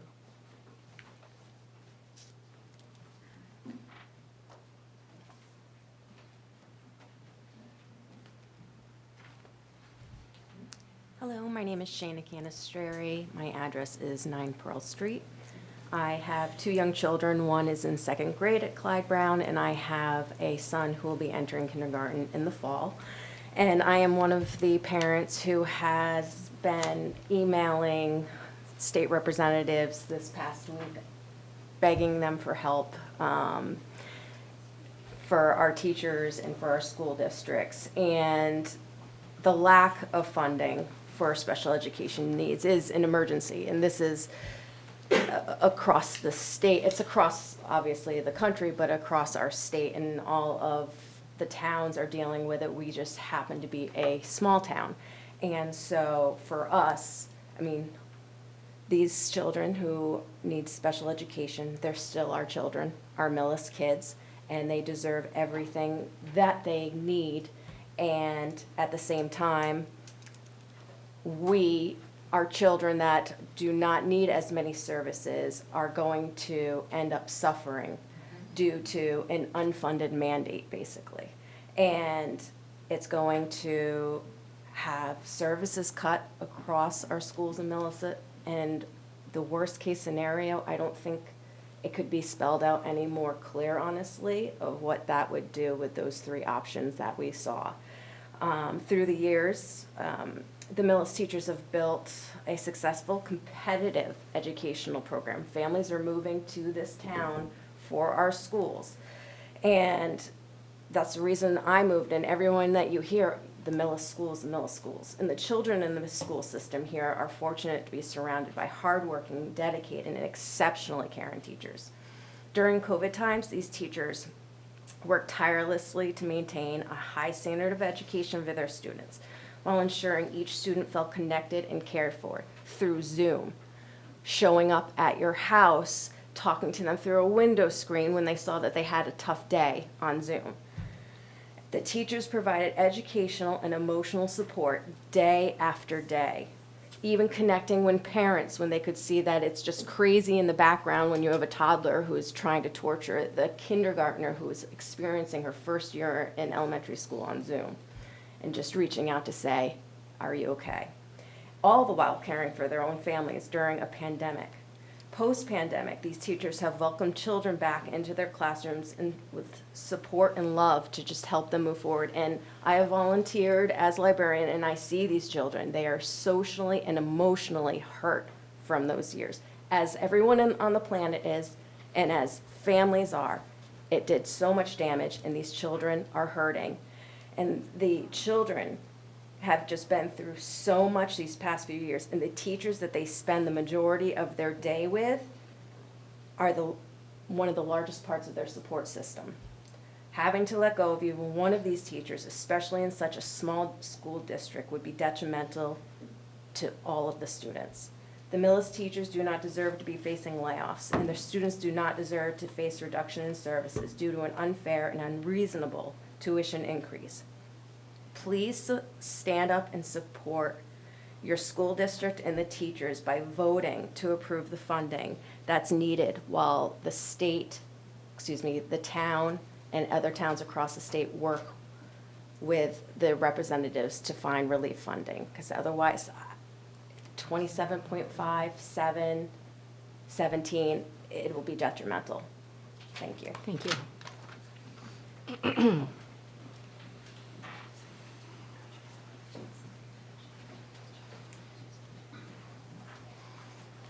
Jim Duffy, 343 Exchange Street. I'm probably going to be the most unpopular person in the room tonight, so I'll try my best. So I have a couple quick questions on the budget numbers that came in here. 4% increase is $726,000. What is that funding? Is that not funding any of the $557,000 that got mandated from last year, for example, or is that just net new spend on other stuff? And you may not have these answers tonight, but, right?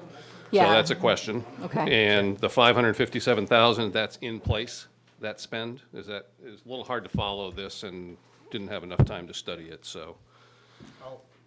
I'll start with that first one, and then Mark can take over what it is. The 4% was an agreed-upon amount that allows, if the budgets grow by 4%. I understand what it is. considered My question sustainable. is that just not funding any of this deficit? It's funding, that's a question, Well, right? as they showed, the 4% covered all their contractual wages and almost less 91,000 All of right, their so other it's- expenses. So that's stay even, so Mark can tell you. Okay, So I got it. that's nothing. I got it. So it didn't Yeah. fund, Yeah. cover nothing. So the 557,000 in place? That's a run rate right now, because it was funded from things last year, so that's in Right. place. Okay, all right, funded last year. understood. And then we've got the $1 million for sped tuition. I didn't see the number, and maybe it's confidential. How many sped students are we talking about? I know, I'm asking the question. Okay. We can't know that? I Okay. don't know if we can know that. We might be able to know a percentage, Okay. but I will follow up on that. Understood, thank Yep. you. What I will say is, average out-of-district tuitions, you send a kid to an out-of-district private school. 105,000. Yeah, and it could be it could be up to 180. Okay. And the state authorized all of those schools to increase their tuition by 14%. And the reason that they did that was because what those private schools did with their COVID money is they increased the salaries of all of their staff, gave signing bonuses, and increased staff for retention and bringing in new people during COVID.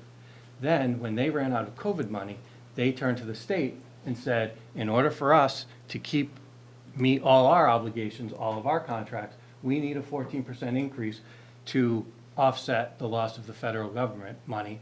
And the state executive office said, sure. Okay. Great.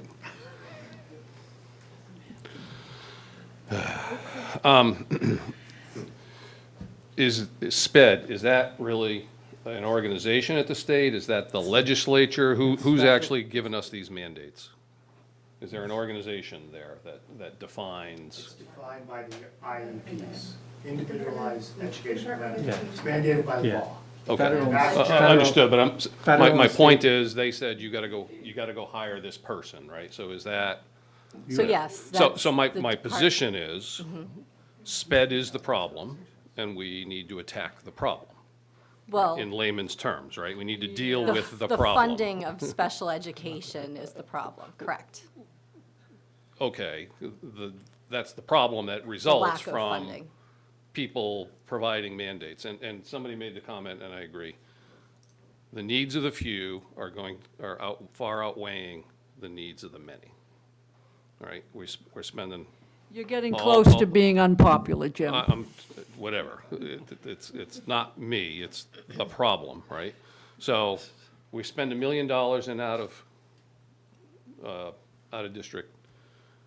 Is there an initiative to look at what we can actually bring back in district? There was a question that was asked at one point. I know we did something to prevent going out of district, but what can we do to pull some of this stuff back It's the other in way. district? You try and keep kids in district as long as possible. Well, we have- And that's what brings in the people like the BCBA, like the paraprofessionals that were brought in, like the extra preschool teacher, like the social emotional learning teachers, like the English language learning teachers. All of this staff that we've brought into the district to try and keep students in district so that we can provide the services here. That's 557,000. That's that, in that number, Yeah. if I understood this right. So It's my- the but- 560 but plus I'm back to. it's also the 400, Understood, the but 413. I heard this. We hired people to keep people in. My question is, what can we do to bring people back in? Right? Okay. Out of this $1 million that's out of district, can we do anything to bring some of that back in district and reduce that? So you Most guys, likely not. we don't have to answer this right now. We're going to I'll- just take the comments and, I'll answer. Most likely we can't because we've already tried. Okay. And then, but the students, because what it really then also boils down to is we can hire twice as many more people in order to have someone who can provide that specific service to the one student who is going to need it. And then you're in a situation where you're trying to staff for, you're building services that, it's like having a multidisciplinary situation. We can't provide every single service if it's a standalone Understood, thing. understood. But once they go out, most likely they're not coming back. Okay, understood. And I mean, I'll just Yeah, go relate ahead. for something for a second here. My wife is a teacher. She taught at the Carroll School for dyslexic children in the 90s. Tuition there was $30,000 to $40,000 a year for the kids to go. Wouldn't you know it, my third kid rolls along, second grade, dyslexic. Yeah, so my wife was able to come in and work with the school because the first reaction, well, we'll just send him to the Carroll School. Not the schools. That was our fallback position. Now, if you start at like 30 or 40,000 in the 90s and you move up to the mid-2000s, early 2000s, it's well over that at that point. But they were able to bring in one of those reading specialists who worked with him and 5 or 6 other children over the course of the day. They kept him in district. So that's the positions that were brought in to avoid that Yep. huge tuition hit. And that Because makes once he went sense. out to the Carroll School, he wouldn't be coming back. That's right. Yeah. Okay. Yeah. All right. So I want to hammer home one more point, if I understood this right. 27 and a half positions or 3/4 of positions will come from non-specialized staff. And specialized, to me, standard curriculum teachers and staff administration, that's where that's going to come from. When we All of get the to- special education mandates and people and positions have to stay in place. When we get to the 27, if we have to get to the 27.5, there isn't enough non-sped to do it. So what would happen is we would ultimately end up having to reduce sped staff. That would then in turn immediately take kids who are being provided services in And send district. them out of district. Out of district. I'll say the obvious, it's an asinine. So if we can get a letter, a good template for the letter that I know. Mr. Kaczynski had a very good point of, We we had need all to this do that. funding, but yet nobody got anything. We need to absolutely get a great template together We need to so do that that. the whole town mobilizes to go after this. Thank you. Agreed. Is there anyone else that would like to speak? Okay, yes. Madam Chair, I'd welcome, I want to thank you guys for allowing us to come tonight and make our case or explain, give rationale and background. I would welcome people to come to the school committee tomorrow night, sign into open session. Ask your questions there. We're going to be at the FinCom, but if you really have specific school questions, come to us. We have meetings every other week. We're not going to respond on Facebook. We're not going to go to the public forum. That's where we do our business in the district at the school committee meetings. Thank you for the opportunity. Thank you for coming. Okay. Any last comments from the board? Yes. You? I have a comment. First of all, I want to thank the school board, because I had 1 million questions, and now I only have like 500,000. So that is awesome. And I want to thank everybody for speaking up, especially the teachers, the parents, everything. But I just want to say this, for me, they obviously speak for themselves.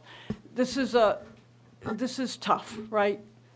We want to give you everything you want, because we understand the role in a town that a school plays. But in addition, we were elected to represent the entire town. That's every taxpayer, whether they have children in the school or not. So that's the seniors and the DPW, all the other departments in town.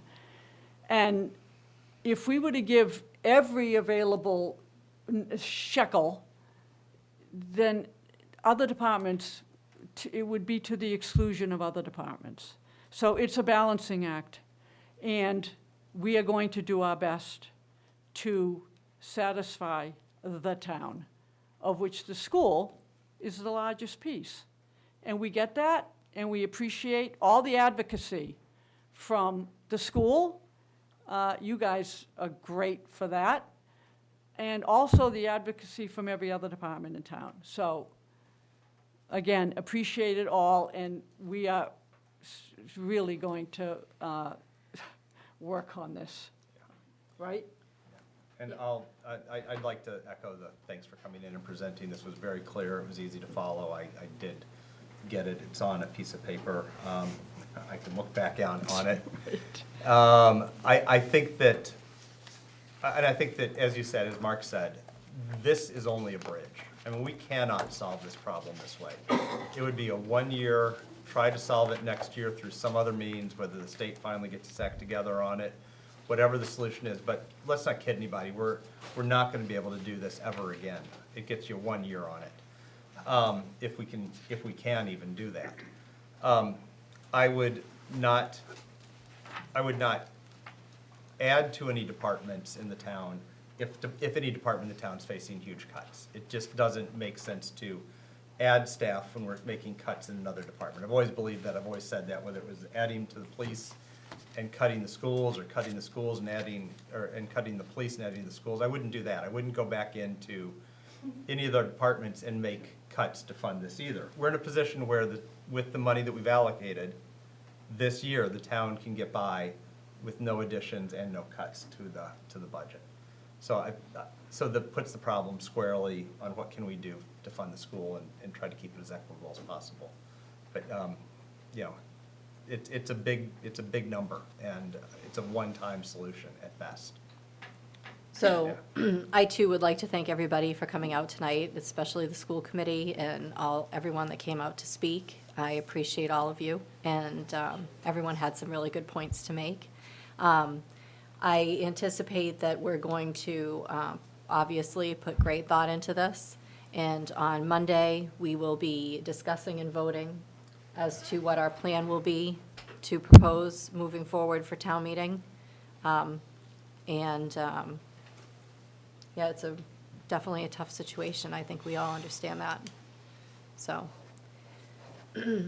And with that, I guess we will move along to the rest of the agenda. Everyone's welcome to stay if you like, but you This is can where it gets leave. really fun, so don't all run out. We're gonna talk about committee meetings we went I'm to. keeping score of everybody who's leaving, by the way. Bye. We're gonna approve minutes going back to 2022. You don't wanna miss that. That was good. Yeah. That was good. Wow. Okay. Town, Right? ratification of town administrator's contract? Yes. Okay, so the next thing on our agenda is the ratification of the town administrator's contract. Okay, so we're going to move on with the agenda now. Okay. Okay. So the next thing we have is the ratification of the town administrator's contract. I just wanted to make a few points before we finally ratify that, and that is that the board is very pleased to announce a new 3-year agreement with the town administrator, which will allow him to continue his great work for our town. As part of the negotiations with the town administrator, a compensation survey was conducted, which utilized the same comparable communities that were utilized by HR Gov during their recent work on a classification compensation study for the town employees in the VMB and the library. The town administrator's compensation in this agreement is in the mid-range of salaries paid to his counterparts in the comparable communities surveyed. We've also taken into consideration his 30 years of experience as a town administrator in Massachusetts and the excellent performance reviews he's received during his time in Millis. In recognition of the, and I do want to make sure I explicitly point out that in recognition of the difficult budget situation that the town is currently facing, the town administrator has voluntarily chosen not to accept the majority of the salary increase contractually agreed upon for fiscal year '24. So Mr. Gazinski has been wonderful to work with, and I'm very excited about continuing our agreement with him and have a lot of respect for him choosing not to accept that increase right now, given what we're dealing with. So with that, I would take a motion. I'll take a motion to ratify the town administrator's contract as written. Second? It's been moved and seconded to ratify the town administrator's contract as written. All those in favor? Aye. It is unanimous. Great, well, thank you very much, Madam Chair. If I could just say a few words. Yes, please. Take a minute. Tonight is 6 years to the day, my first day in Millis. We didn't bring anything. Yeah, should've brought a We cake. didn't bring anything. It is- You got a memento? It's more than I have. It has been quite a ride so far. The busiest town I've ever worked in, and some of the greatest people I've ever worked with. And I want to thank, all the staff, department heads, for all their hard work in making the positive things in this community happen over those past 6 years. And thank the board for your support in going through a lot of difficult issues that we have to go through. And, we've dealt with a lot of difficult things. We'll continue to work on these difficult issues.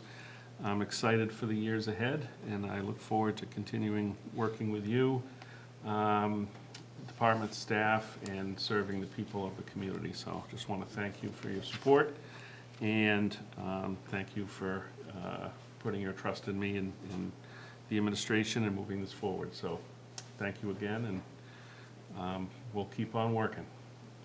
Awesome. That we will. Thank you. Thank you. Thanks, Mike.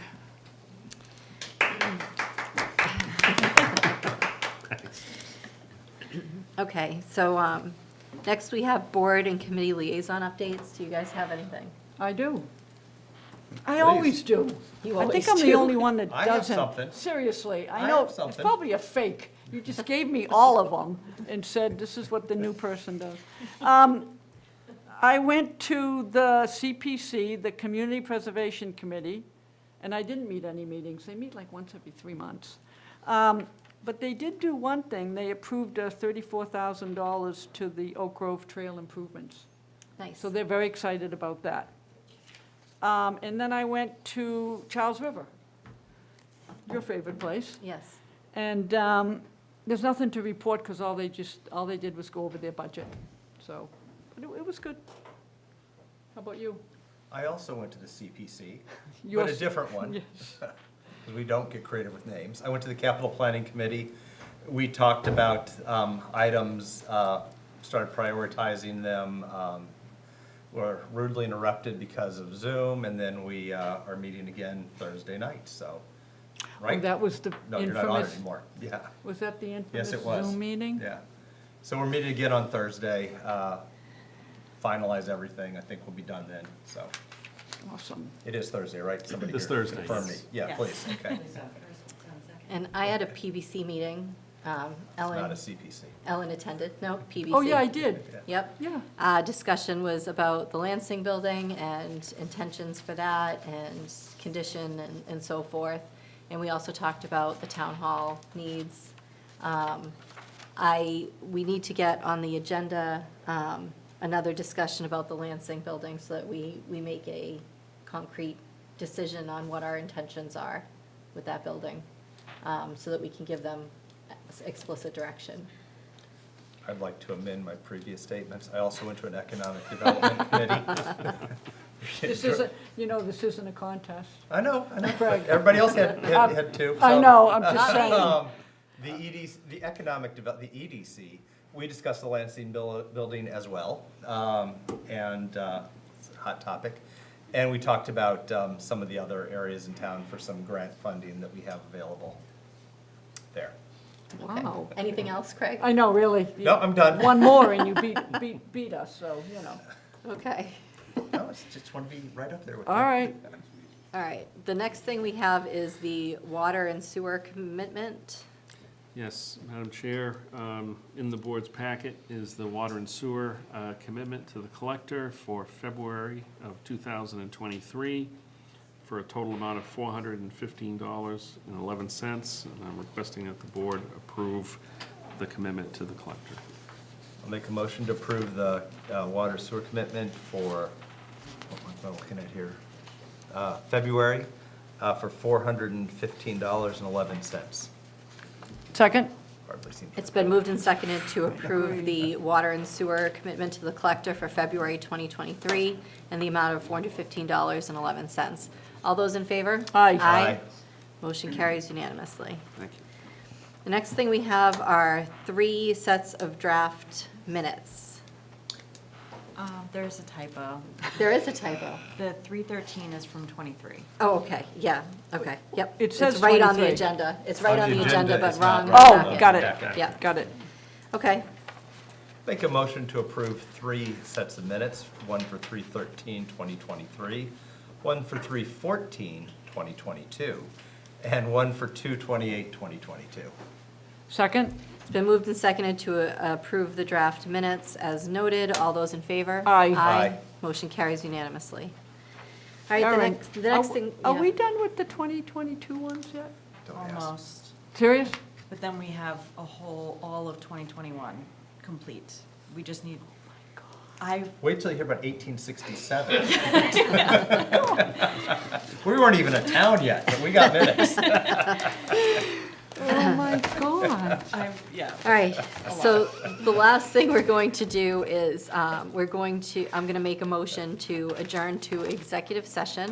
This is to conduct strategy sessions in preparation for negotiations with union personnel, SEIU and the fire union, and to consider the purchase of lease of real property if such discussion may have a detrimental effect on the negotiating position of the governmental body.